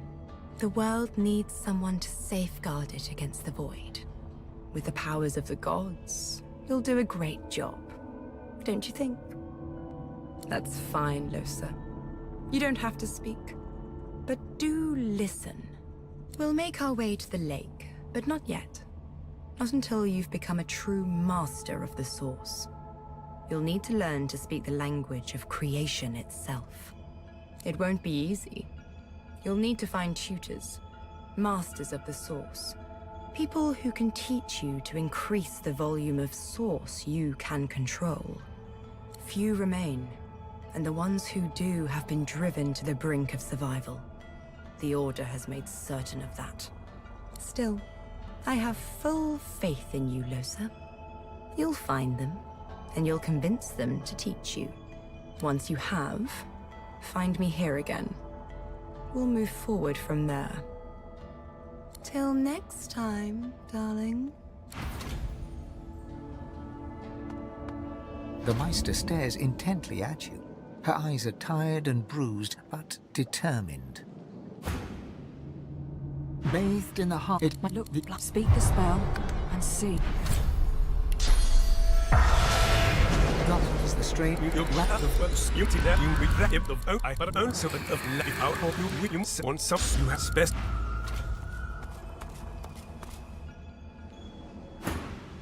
Still alive? Gods above, there might be something to you after all. She leans in, her bloody tongue flickering hungrily about your face. Tell me, what did you see? What you know? She sighs impatiently as you hack up the last of the green smoke. You can't channel enough Source? Gods be damned, why couldn't you have a nice simple problem? Finding an orc to dance the hornpipe, perhaps? You may well have that potential, but at the same time... how to put this? I don't trust you to tie your bootlaces without accidentally hanging yourself, let alone controlling the powers of creation. So we must seek alternatives. Alas, the only Source Masters not yet hauled off to Fort Joy or turn into meat puppets are those too dangerous or cunning for the Magisters to contain. Sorcerers that allowed their power to corrupt them. Many are wicked, cruel, vile, and generally not good teacher material, but we may have no others to turn to. Just so, some of these are quite dark, twisted individuals. The kind of creatures that grew bored pulling their legs from spiders and so moved on to people. However, it is the path we walk, no matter what the cost. No matter what is asked of you. The Meister doubles over in a violent coughing fit, struggling for breath. After a few moments, she regains her composure, wiping a thin smear of blood from the corner of her mouth. No matter what is asked of you, you must learn from them. The Magisters have kept ledgers with all known sorcerers, especially the powerful ones not yet captured. They would be an invaluable resource. But do be careful not to get caught. I was their guest for a time. And I promise you the gallows was the most comfortable part of the experience. And if their barracks turns out to be as empty as their skulls, just try to keep an ear to the ground. There may still be powerful sorcerers hiding in these lands. As she speaks, one of her wounds reopens, a dark red stain spreading across her tunic. She hisses in frustration and starts to bind the gash. I wish there was more I could do, but in this condition, I would be more a hindrance than a boon. Godspeed, and remember, do whatever it takes. The spirit of an elegant elven woman materializes before you. She seems surprised. You can see me. A godwoken in my presence. You honor me. I am the Meister's apprentice. I study under her, but I do not learn. I hear tales of the ritual, of what lies beyond. Such wonders, such powers. I decide to pursue them myself. Meister tells me it cannot happen, that I am not godwoken. But in my heart, I know I'm special. I try. I burn the root. I breathe the smoke and it burns me back. No air fills my lungs, only fire. When the darkness falls, I cannot cry out. I leave my life behind with a shameful whimper. The spirit looks at you regretfully. It is hard to hear of such power and not covet it for yourself. I lie to myself and convince myself that I am special. But I am not special. I am dead.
Right away.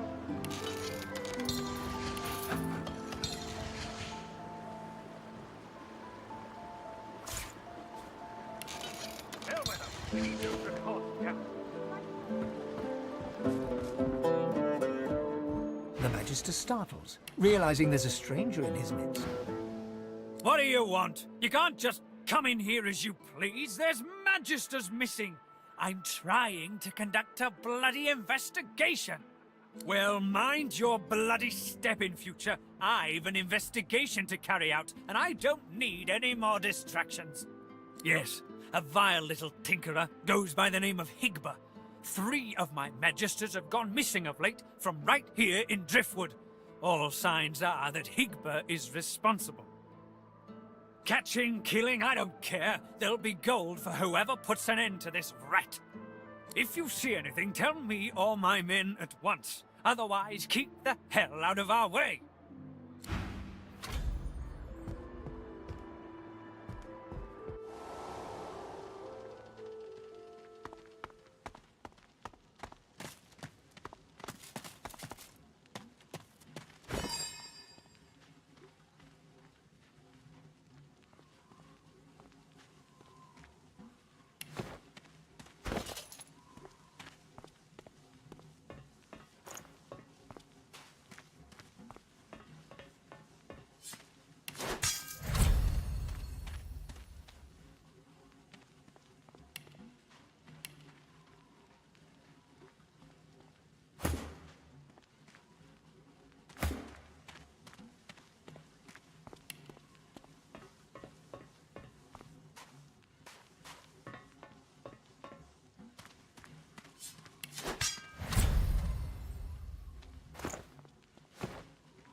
The Magister turns to you with a scowl. He already seemed immensely displeased, and your interjection isn't improving his mood. What? Who asked you? You're not even supposed to be down here. Keep out of it.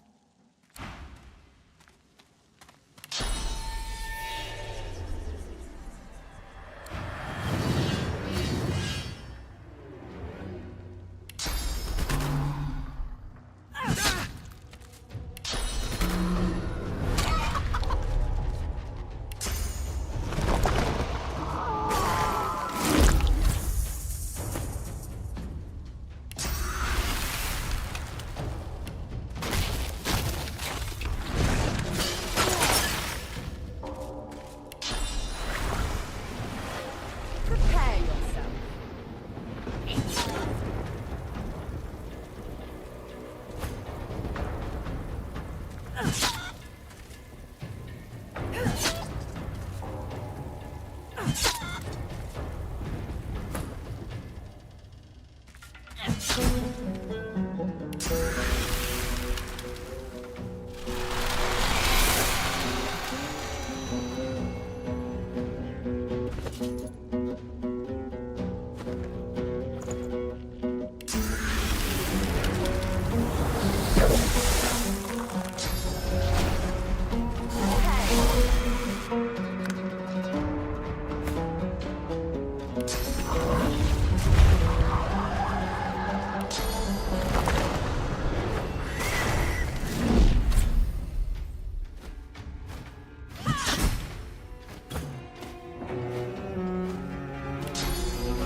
The dark with you.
Good find.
The spirit of an emaciated prisoner is staring down at his own corpse.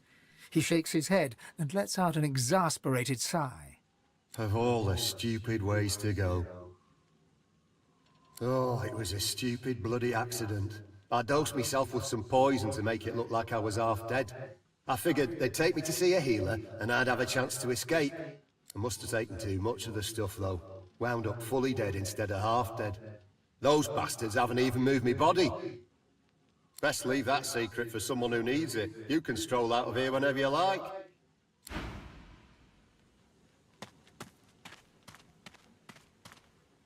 I've spotted something.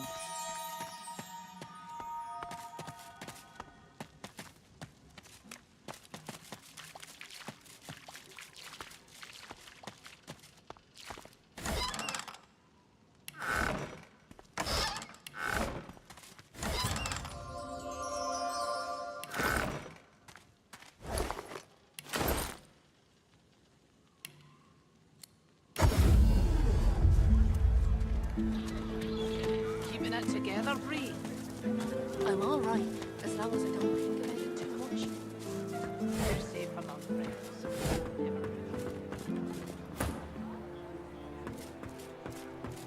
You too, Julian. Show 'em how it's done, man. Go on, you mute sacks of flesh. Put your backs into it. I'll not lose another day to the tide. The Lord Dread awaits. Its sails billow with Dallas's breath. I'll... The Magister stops, barking orders. He sniffs the air like a predator, turns to face you, the wolf eyeing the deer. Oh, but yours is not a stink like the one that surrounds us, spat from a dying sea. Yours is a scent that invites a question. Tell me, have you ever been strung up by the hands? Your body swinging like a bell's clapper as your bones are being broken with cast iron rods? Of course you haven't. We've only just met. He licks his lips. Dry flesh turns wet. See, I'd like to string you up too. Rack you with rods and leave you dangling over a puddle of your own blood and piss. My favorite one. I'm very good at what I do, see? I don't even need a sauce hound yapping at my side. There was a whiff of something in the air when you approached. A current of filth, that is to say, sauce. Best convince me I was mistaken. He leans in closer and sniffs the air once more. Interesting. So I was mistaken. Must have been ambition I smelt on you, not the magic that dare not speak its name. Very well. In that case, we'll forego the gallows and turn straight to the hunt. A would-be Magister has to prove her killer instinct, after all. Seems peaceful here, doesn't it? A quiet day in a quiet town. One wouldn't think these drifting woods toss on dwarf-troubled waters. But they do. Consider for a moment the dwarf. What is he? A mule? A beast of burden? But some defy that role. There are rats among them, dancing to their rat queen's tune. I've need of a rat catcher. Of course, I must depart post-haste, but Julian here will stay behind and be a good little parrot. Ask and he will answer. Stay behind? But I've my orders. Same as you.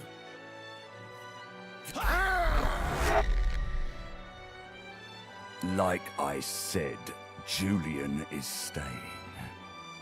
And with that, I must be off. No hard feelings about the death threats, of course. How about we part shaking hands instead of stringing them up? How very heartwarming. One last thing. The Magisters here are diligent men and women. A stranger like you may run into troubles with them. Should this happen, just wave this piece of parchment in their eager little faces. My signature will placate them without fail, I assure you. Adieu and good luck. The Lord Dread awaits. The use of the gallows I pass on to you. The time has come, my stitched-lip lovelies. We set sail. Get on board and man your stations.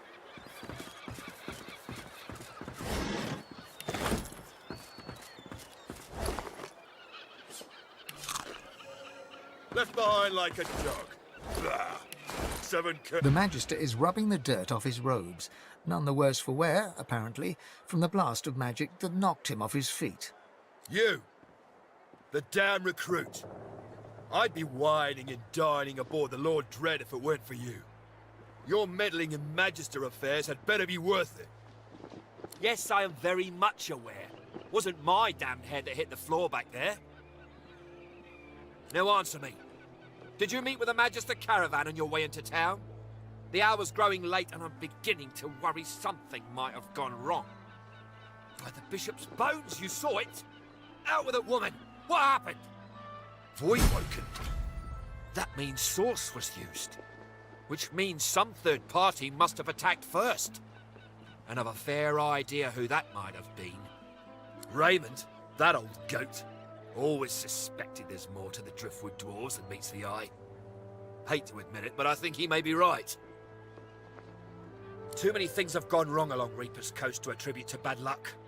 Magister ships sinking, weapons disappearing, and as you've seen, a caravan attacked and destroyed. Rumour has it the Dwarvian Queen herself is behind these acts of sabotage. That is what I want you to prove. They've always been snakes in the grass. Cheap labour, sure. And hard workers, too. Half of them are their Queen's spies. Her eyes, her ears, her poison-pouring hands. You know what Queen Justinia is like, surely. A tyrant and a master strategist to boot. There's a local thug, Lohar.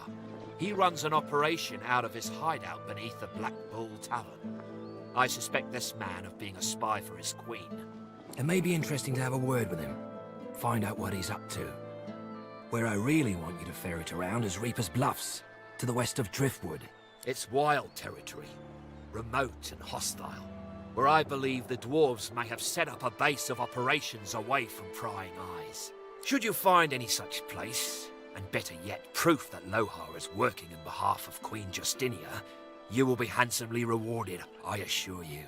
In that case, go forth and let the hunt commence!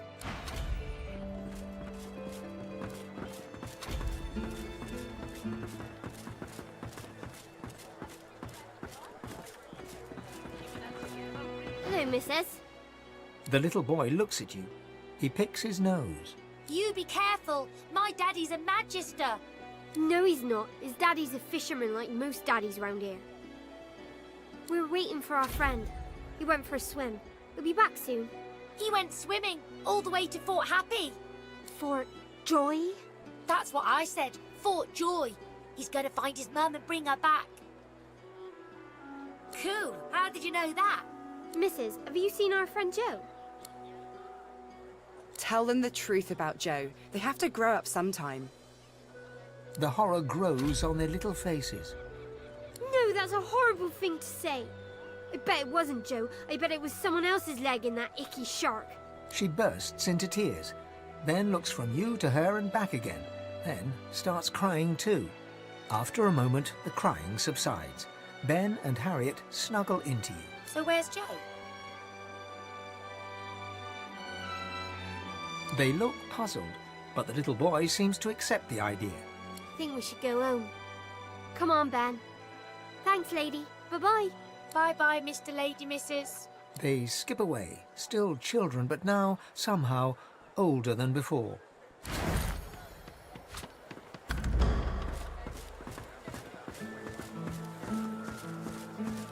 You, stranger! What are you doing here? Good. This town has enough problems. Tell me, have you seen a man around here?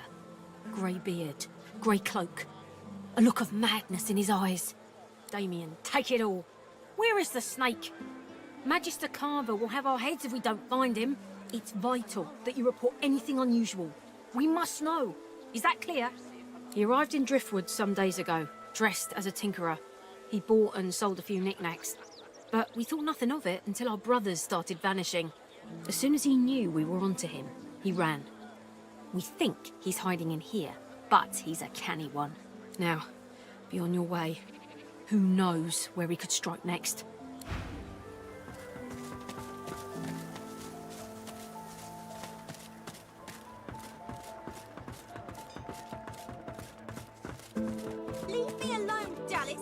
nasty woman. You're going on the boat, Lorna.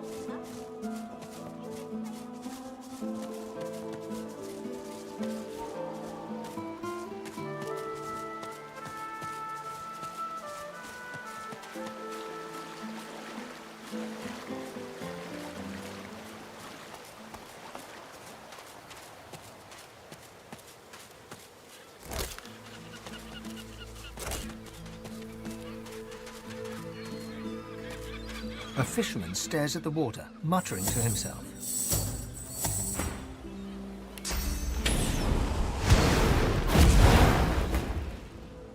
The missus will kill me.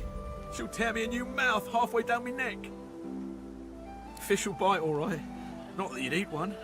I've got a worse problem than that. Way, way worse. I've gone and dropped my wedding ring in the water. I could do that. I could. But seeing as the ring has a bit of sauce to it, like as not, going in there will attract Voidwoken. All things equal, between an angry wife and Voidwoken, I'm leaning towards the wife. I'm not asking you to risk your life on account of me and my marital woes, but if you fancy a paddle, you can go right ahead.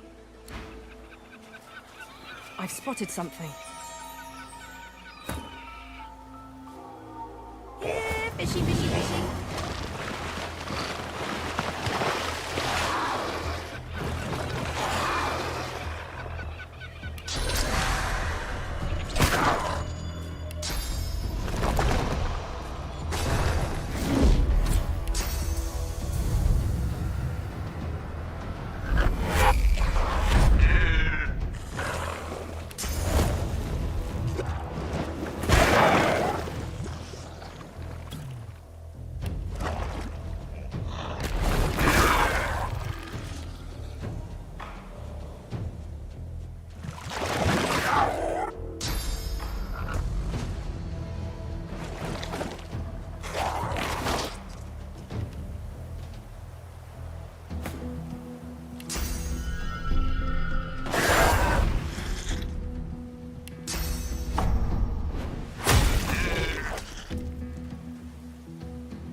I'll yield to none.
horrified fisherman stares at the water, muttering to himself. That was terrifying. I need to get myself a new line of work. Something as far away from the water as I can go. Goat herd, high on a mountain. Spice trader in the deserts. Anything but this. If the missus will go for it, of course. She likes the beach. You found it! How wonderful! The wife will be thrilled. Or she would if she ever found out about this, which of course she won't. But I can't thank you enough. He slips the ring onto his finger, where it dangles loose.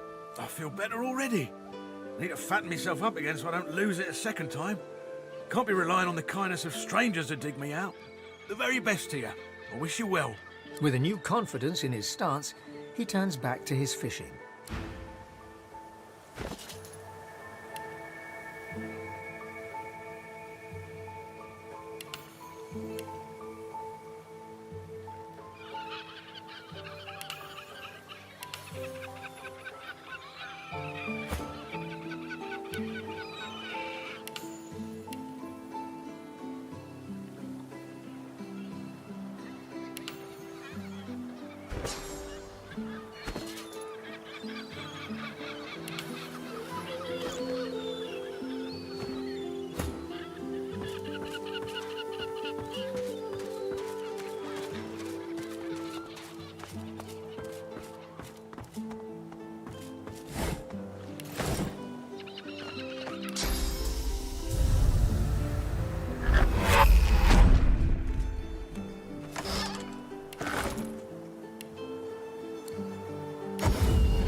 Together, Bree. I'm all right, as long as I don't think about it too much. You're safe among friends. Never forget it.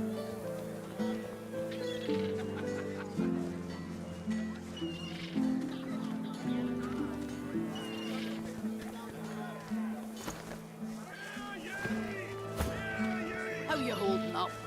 Buying or selling?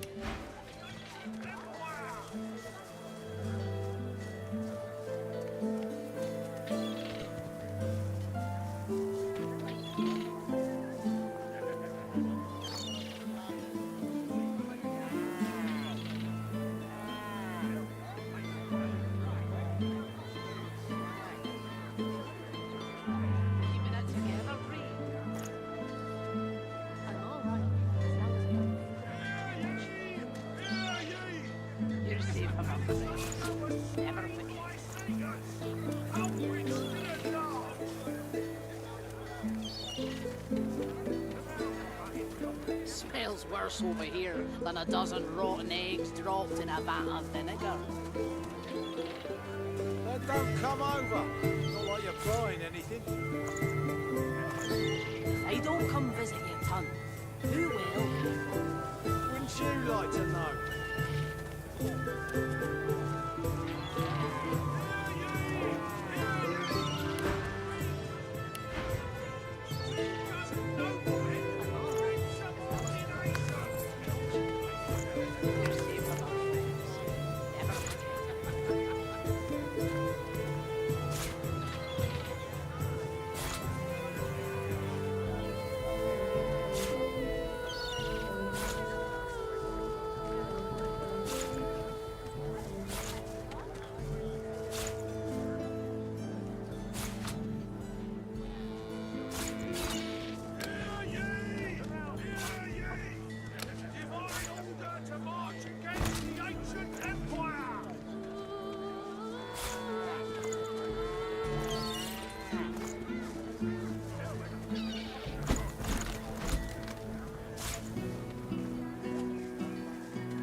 What kind of rat would sell such filth? Kind that don't fancy starving along with the rest of this town. It's all well and good for you with your rations. We've got to take what we can get. Keep talking, Wolf, and you lend that bit in sawdust from a cell floor.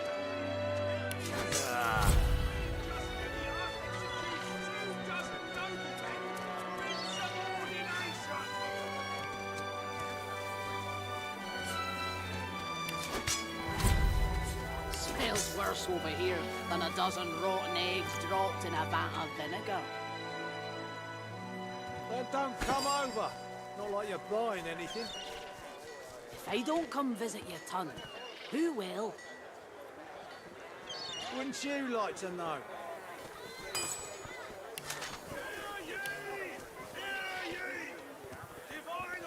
Keeping it together, Bree. I'm all right, as long as I don't think about it too much. You're safe among friends. Never forget.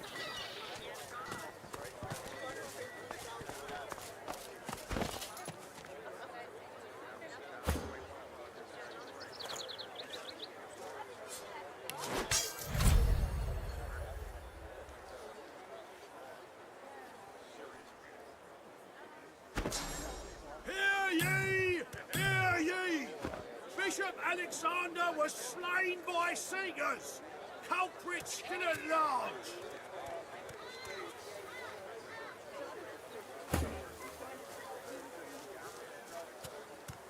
Keeping it together, Bree. I'm all right. You're safe among friends. Never forget it.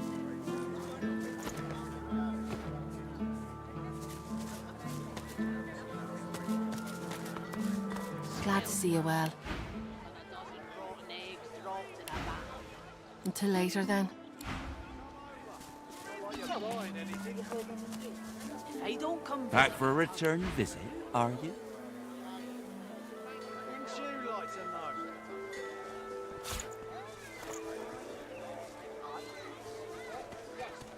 know? Keeping it together, Bree. I'm all right, as long as I don't think about it too much. You're safe among friends. Never forget it.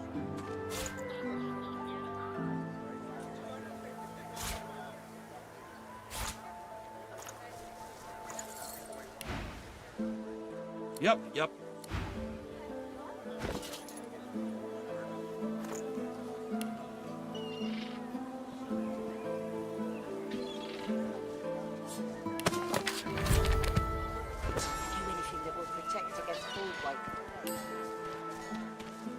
Born aside fire, cold and poison. But wide walking, God knows what stuck those beasts. Cow stealers.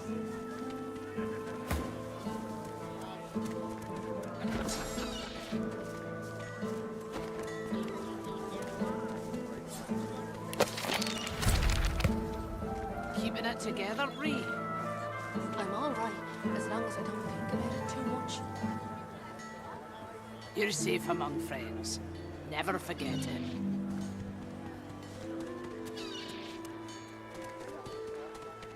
Your flesh stinks of the void. What kind of rat would sell such filth? The kind that don't fancy starving along with the rest of this town. It's all well and good for you with your rations. We've got to take what we can get. Keep talking, Wolf, and you lend that bit in sawdust from a cell floor.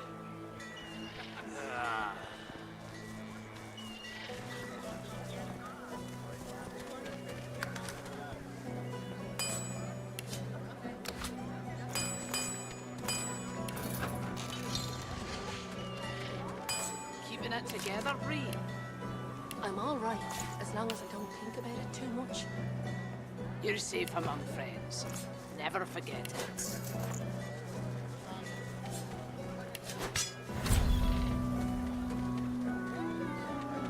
Smells worse over here than a dozen rotten eggs dropped in a vat of vinegar. Then don't come over. Not like you're buying anything. If I don't come visit your ton, who will? Wouldn't you like to know?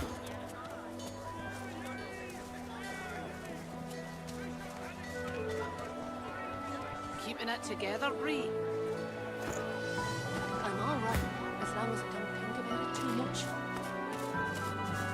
You're safe among friends.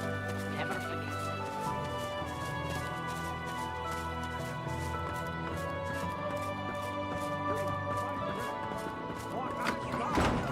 Innocent! Killed by sorcerers! A most vile... An elf sways on her chair, her eyes focused on the counter in front of her, where she has 6 glasses in a row. With the nails of 2 fingers, she's pressing red welts into her forearm. She slides one of the drinks towards you, her head bobbling heavily on her neck as she nods at the sparkling ale. And that. Nothing like a glass of the good stuff to smudge everything into a pretty shape. She slides another glass of ale toward you. Its contents sparkle in the dim barlight. Bottoms up. Cheers to you, me, and... Her gaze swivels around the room. Damien's dull knife. This place is horrible. Never mind. Cheers to you, me, and me again. Another.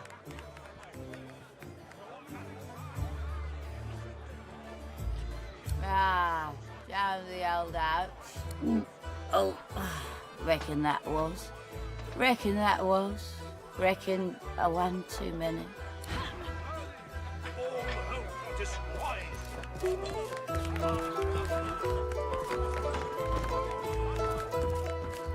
Hold it. Papa no, you no go.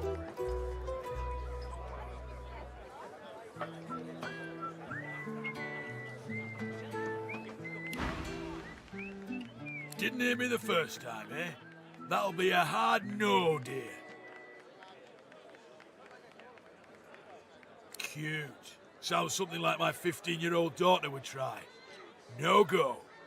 But I'll certainly remember your face now.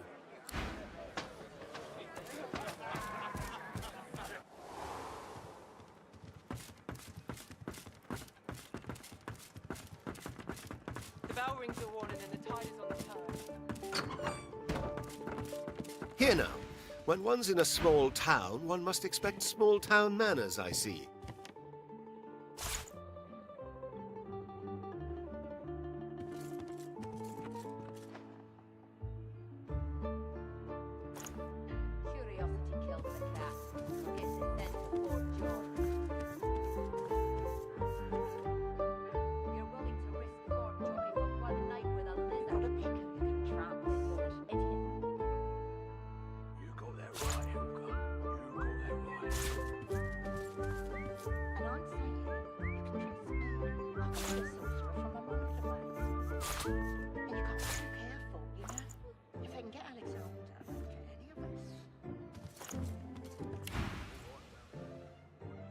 Have you a reason for barging into my room, madam? No harm done, I suppose. Though why I pay good money for these so-called bodyguards is another question entirely. Still, I may as well introduce myself. Baron Levere, at your service. Travels, you say? And why would you assume I'm a traveling man? He laughs heartily. Of all things, I wouldn't have thought my boots would give me away, but you're quite right, of course. I am traveling, yes, to Arx. Lucian's Day will be upon us soon, a celebration no man with a heart that is both as pious and mercantile as mine should miss. Curiosity kills the cat, or gets it sent to Fort Joy. You're willing to risk Fort Joy for one night with a lizard? Then you're an idiot. What on earth is that noise? That would be my stomach, my lord. Perhaps I could go downstairs for a bit of stew?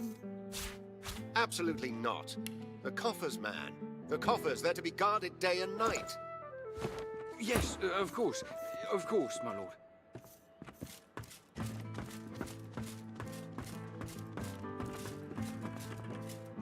Yeah? What do you want? The bell rings a warning and the tide is on the turn. See this uniform? That makes me and Tatcha here magisters, not waiters. Get me? Good. Now, tell you what. To make up for your little social blunder, you can help us settle an argument. Tatcha here is one of my dearest friends. but she isn't the brightest. Tatcha grins hello. Our mate Boris got posted to Fort Joy for consorting with lizards. And Tatcha here still fancies a turn around the park with Loverick's lizard. I say she'd be sleeping with the enemy. What say you? They look at you expectantly. Tatcha bursts out laughing. Eden goes bright red. Get lost before I throw you in a cell for disrespecting a magister. 2 magisters. The magisters. Tatcha doesn't look disrespected. Tatcha looks amused. Disrespecting one magister's enough. Go on, get lost. She turns back to her drink. Of course it's not true. Smile all you want. I'm not in love with you. She tips you a wink, then turns away.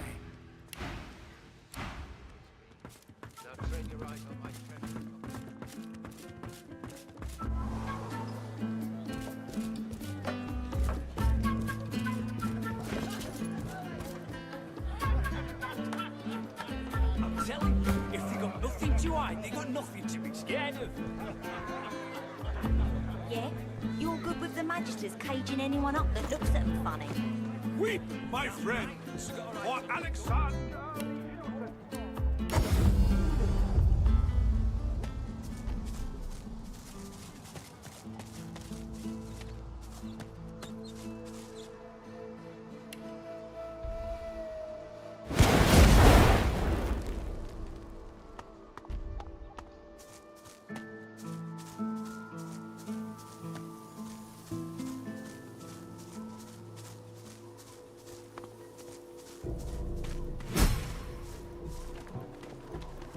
A haughty-looking undead woman, unmasked, surveys the ground around her, seeking something.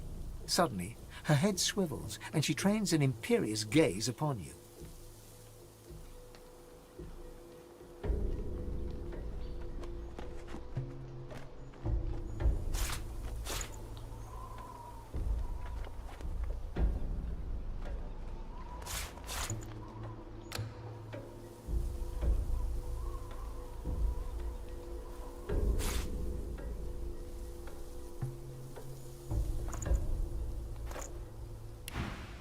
What side do you take? Her voice is clipped and detached, with metallic overtones.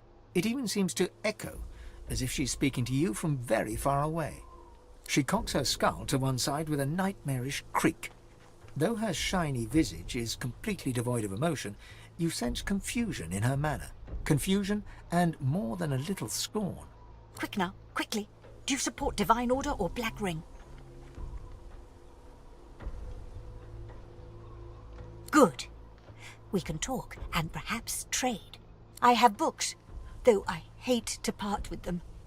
And you, hopefully, you have something I want. Eithne was my name. She slaps her face violently as she corrects herself, dislocating her loose jawbone and powdering the earth beneath her feet with bone dust. I was a librarian in arts for the glory of the Order. The ring came, burnt my library to the ground. My books, they are all I have, all I had. I had to save them. The flames. There was no making it out alive. But as the fire caught my magical scrolls, they all turned to a rain of glittering ash. I awoke covered in it, and here I stand. That would be prudent if I wanted to stay alive, or whatever it is that I am now. Survival is not something that interests me any longer. Not in this form. Suddenly, she leans towards you with an unnerving creak. Enough about that. I'm traveling as I look for a particular book.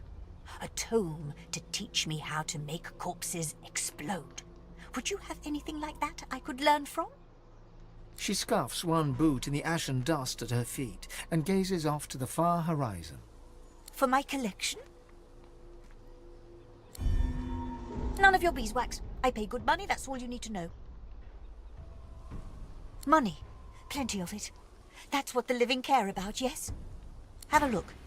Mind you don't tear any pages now. You know what I'm looking for. Come back to me if you find it.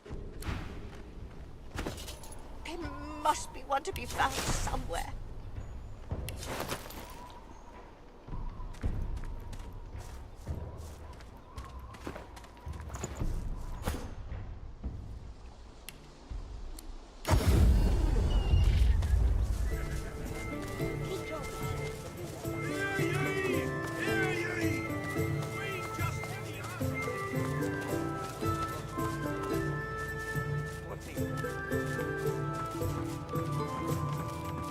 I don't care if we tear this place apart plank by plank.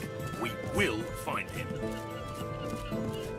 You can't just charge in here and ransack my business.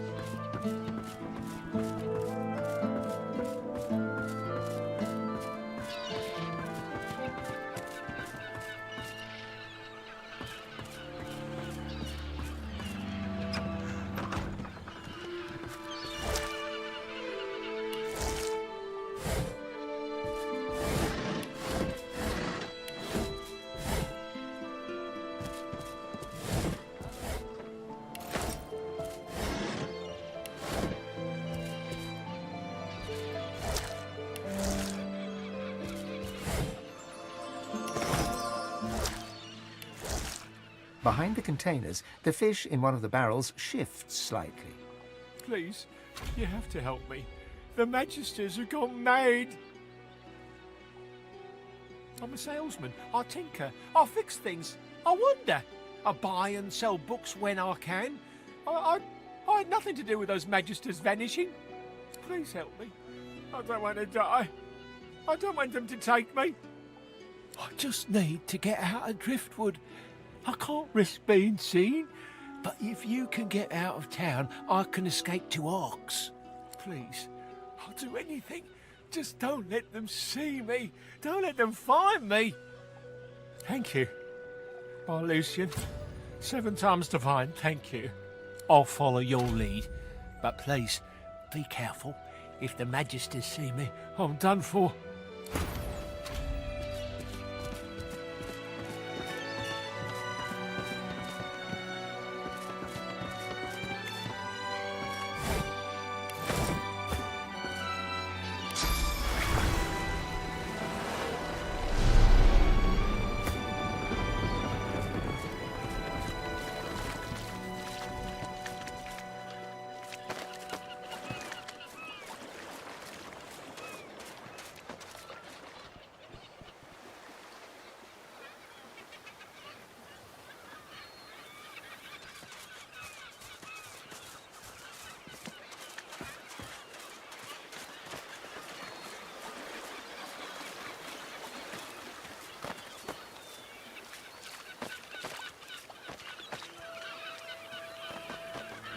Are we safe? There he is. No, Justice. I can breathe again.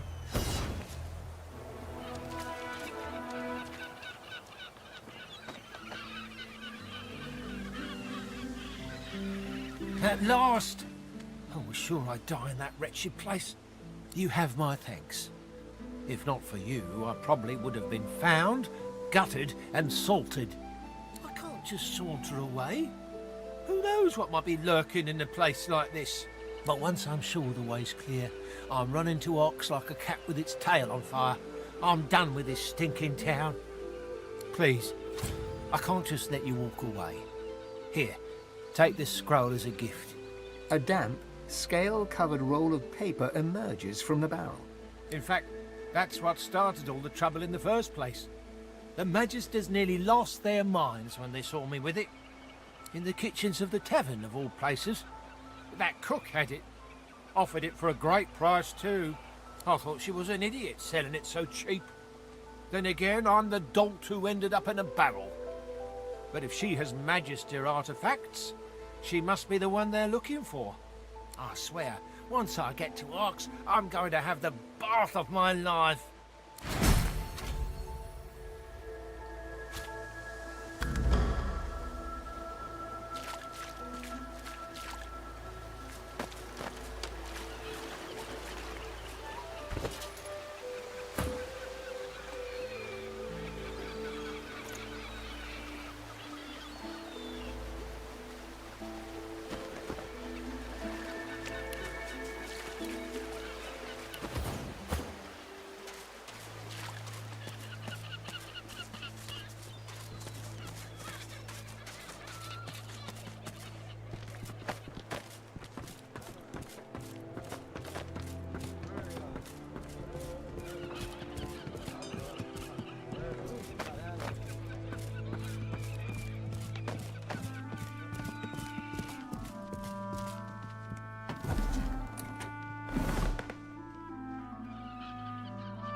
Look out!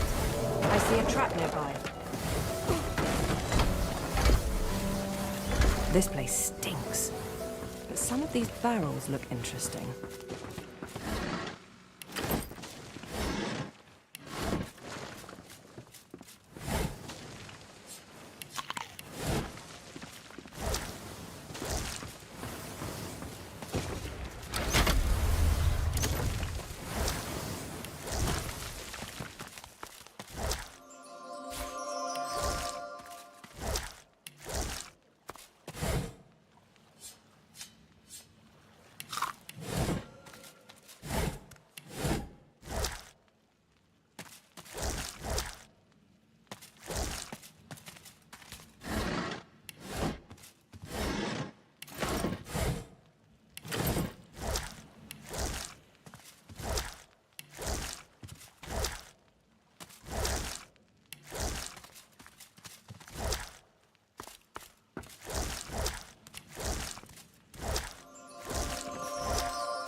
Dripping with liquid sauce, this barrel is sealed and marked with a cross.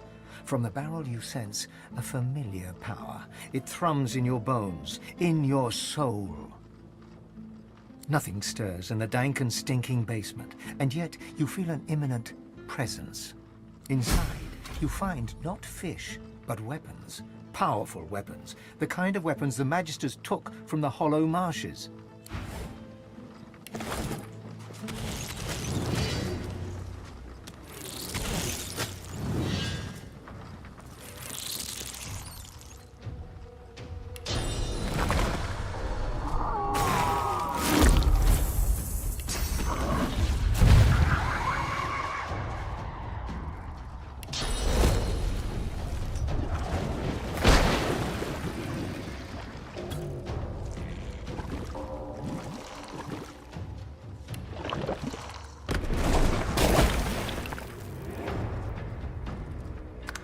I am truth.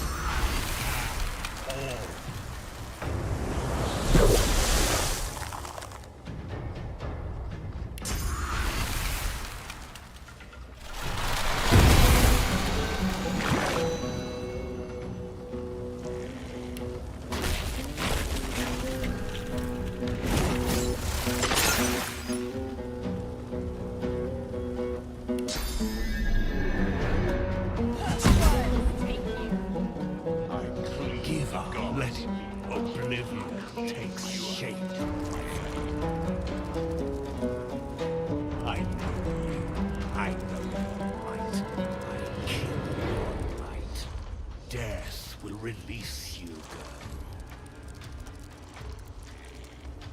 Give up. Death will release little closer.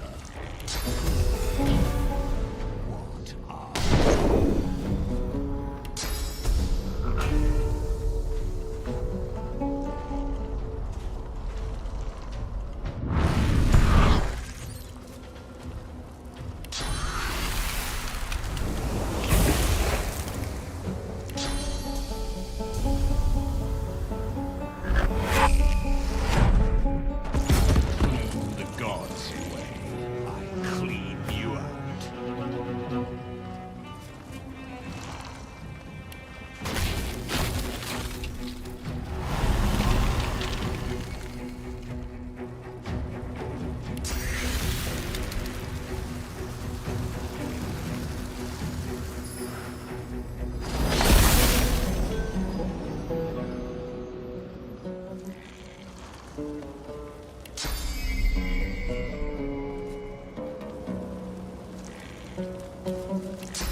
I know you. I know your might. I kill your light. Poor little Losa. Who are... Death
Spotted something. The cook acknowledges you with a small bow, an oddly formal gesture given the surroundings. Please, madam, you should not be back here. It's not safe. Higba told you that. He's a fugitive, supposedly a sorcerer too. He'd say anything to save his own hide. I killed no one.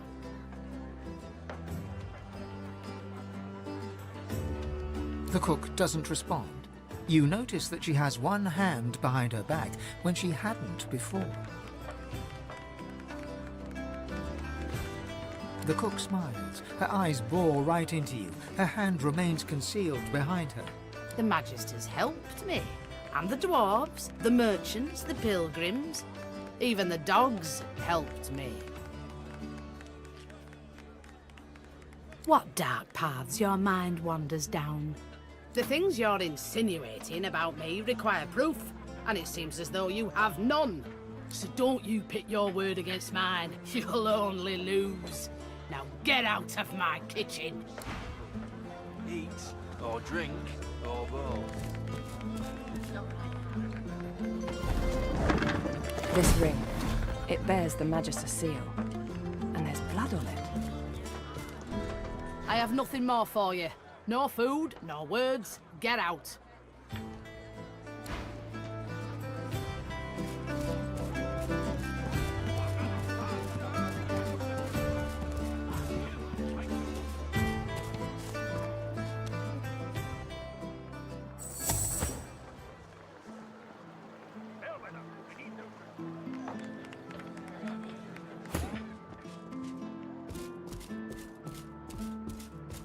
The Magister startles, realizing there's a stranger in his midst. What do you want? You can't just come in here as you please. There's mad. Well, mind your bloody step. He's a deviant named Higba. The fiend's greed gave him away. He was peddling hardly. No matter. The Magister's jaw is tightly clenched as he stares out of the window. What? Well, do you know anything? The Magister snatches the ring from your palm and stares at it. This is a conduct award. I presented it to Magister Harrick myself. She was the second one to be taken. He shudders and abruptly turns to his subordinate. Bellwether, get over to the Black Bull Tavern and question their cook. See if there's any truth to this. And you, if I find this is some sort of trick, there'll be consequences. Now...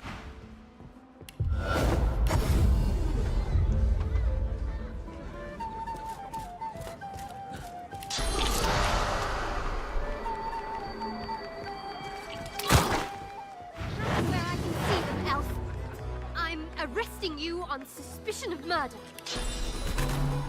No, I'm afraid you're not.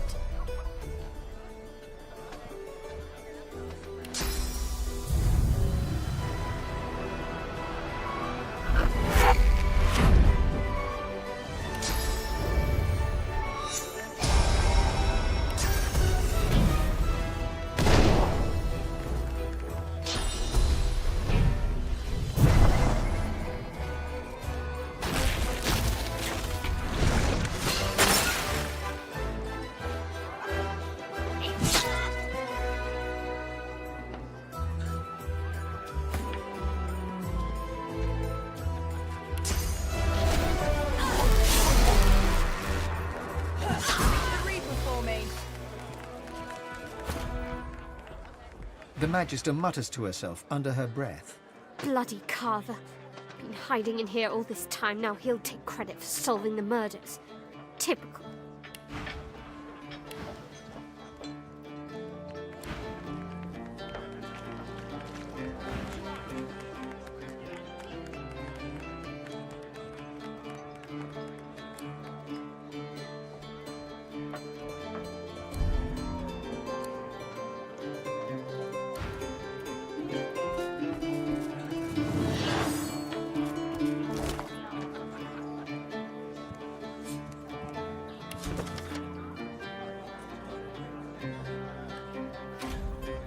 Cooking notes.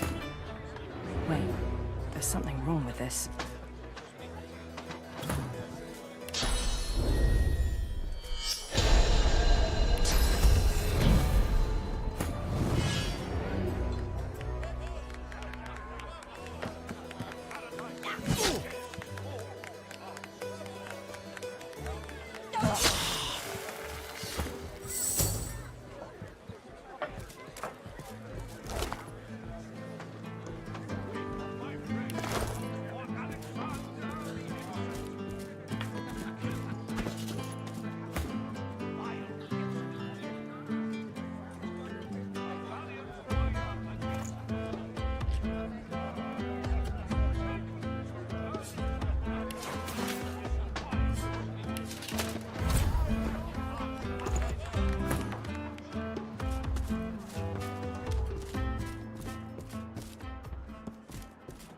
I've sent Magister Barwin to look into your tales, stranger.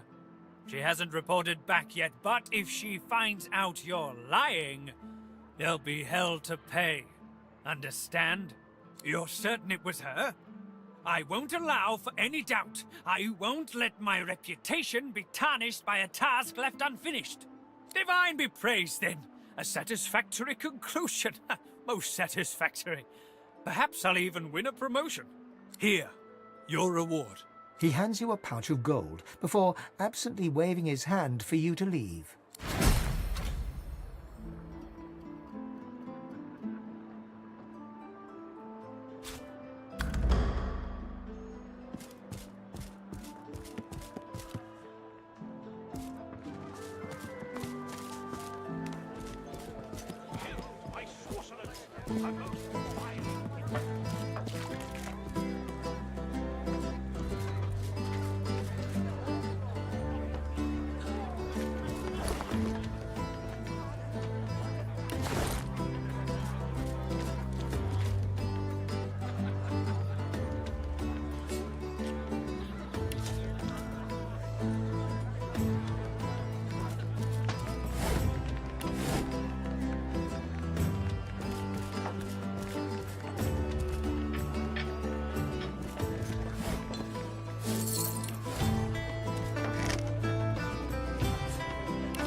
Hail, darling. Call me Dorothea. She draws close. You feel her breath on your neck, hot, moist. Oh, yes. I have something that you want. But I only bargain with those I deem deserving. Those who have accomplished great things. So, tell me, are you worthy of my gift? If you swam your way here, I might consider that a notable triumph. But honey, I know you didn't swim. You'll have to give me something more impressive than that. Surely you've accomplished something of note.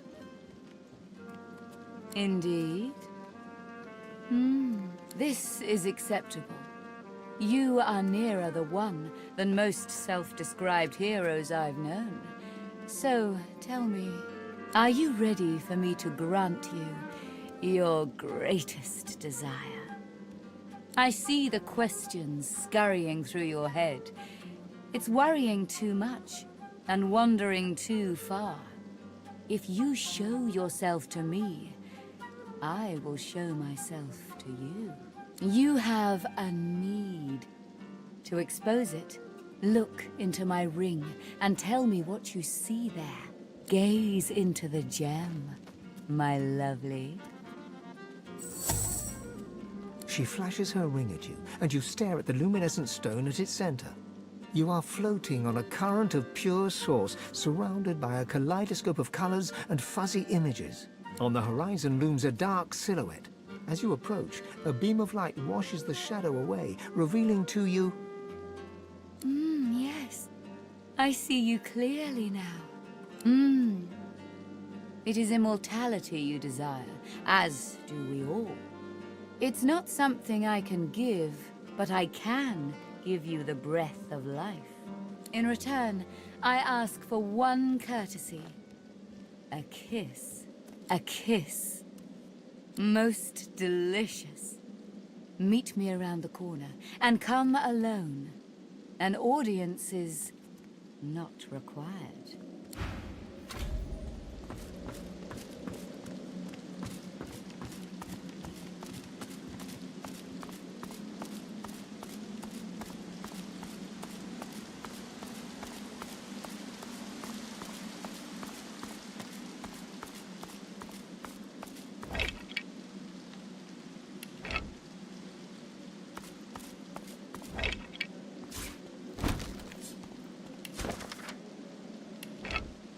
Dorothea sees you and heaves a shuddering sigh.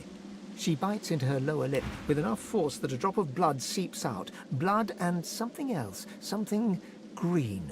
Darling, I admit I wish we could share more carnal pleasures. Yet I think a kiss is the height of intimacy.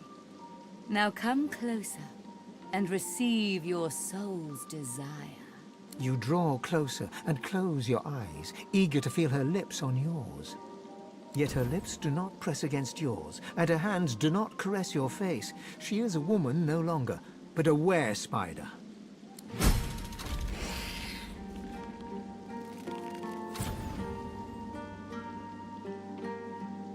Her fang painlessly sinks into your neck. You still hear her words, though they sound muffled, as if filtered through a glass wall. I can't give you endless life. Instead, take this phoenix idol. Keep it on you.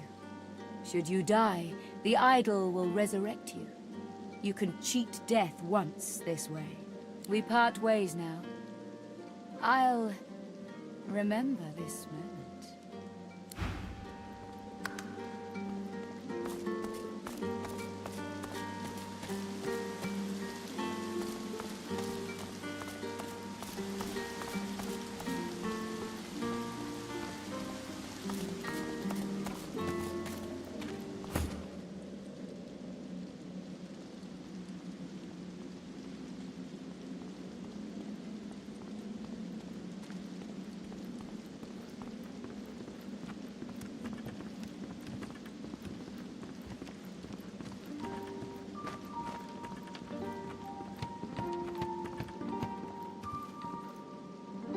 Hail. What a pretty young thing you are. She... And they say... You stare. On the horizon looms a dark... I will... A kiss. Most...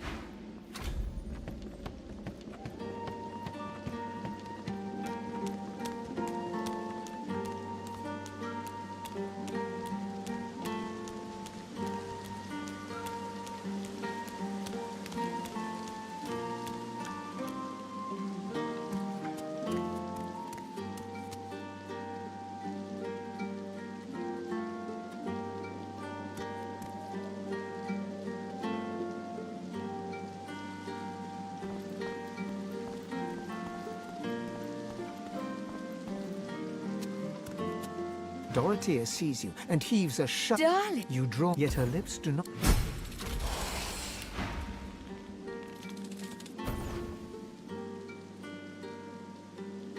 Her fang.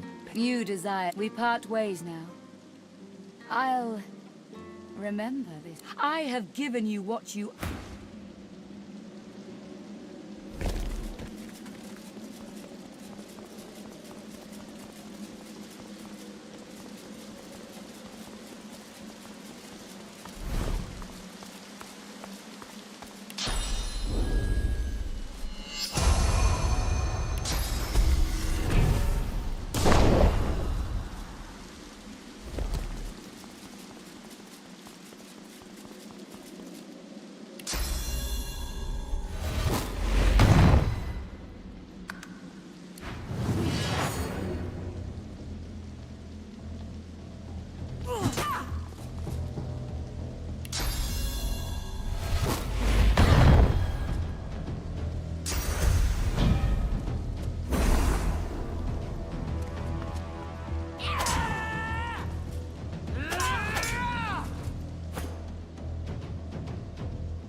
You thought it was over.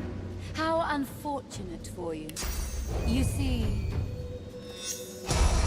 I came prepared for the occasion.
What do you want?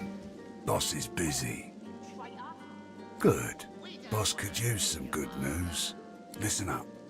Don't waste his time.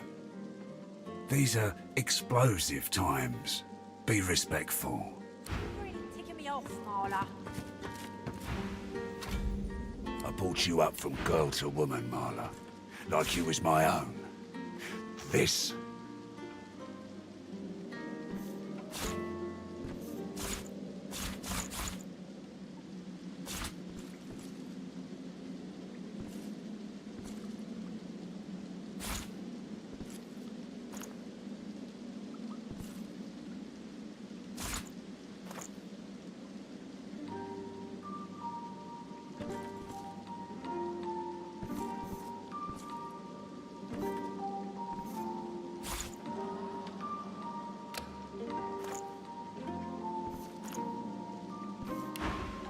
He lifts his right arm, showing a white bandage beneath his ribs.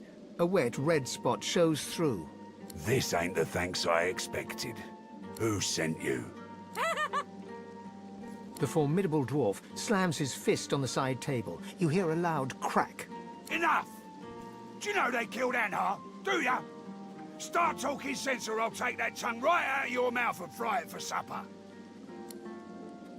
Barnes, Cade, get her to talk or bleed her out. She ain't one of mine anymore. His sneer travels from the restrained dwarf to you. And you. You better have a damn good reason for coming here. I heard rumour Mortis is working for Brave the lass. Order. Waltzing in here now. I hope for your sake you've got good news for me. If you don't already know the answer to that, I reckon you don't have much to tell me. He winces loudly and holds a hand to the bandage on his side. The large red spot in its center has grown larger and wetter. Leave a wound alone and it'll patch itself right up. Longer it takes, the less likely you'll let it happen again. I heard rumour Mortis is working for the Order. What say you? If it won't heal, then it's your time to go. So, how'd you make it out of Fort Joy? I've got people. They've got people. People talk. The Magisters never shut up long enough to listen. But me, I love a good story. Here's one I heard lately. A group of strangers landed on the beaches outside town. Meister Seaver's people. You one of her little seekers? Chasing down Godwoken and begging them to save us all? So? What do you want? Ah, I should have guessed. I could help you. But last I heard you was working for the Magisters.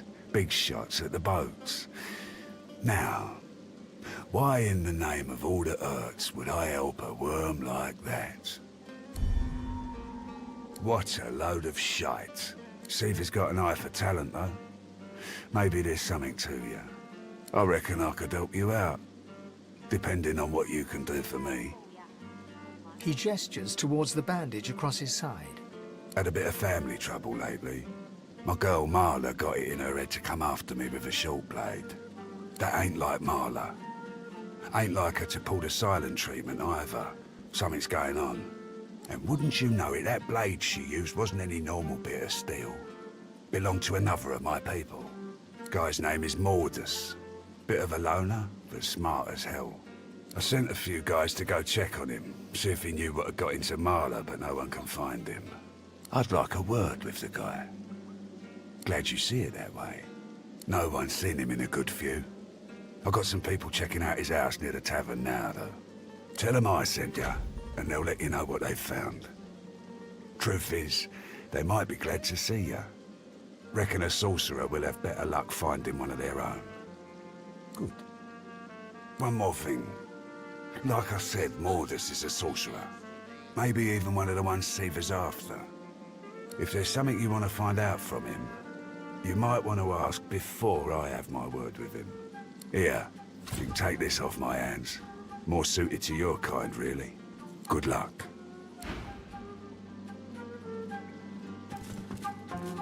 What's got into you?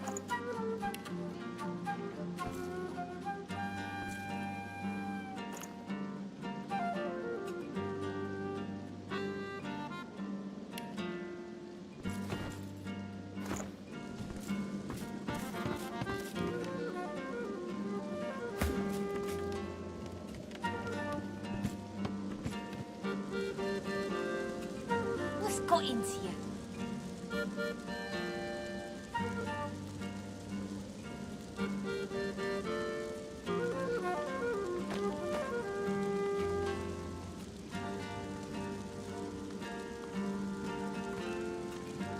I heard rumour Mordus is working for the Order.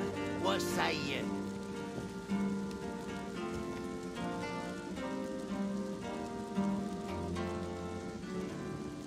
That's the spot.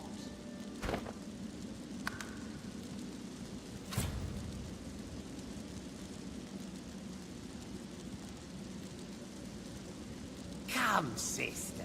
What did you think was gonna happen?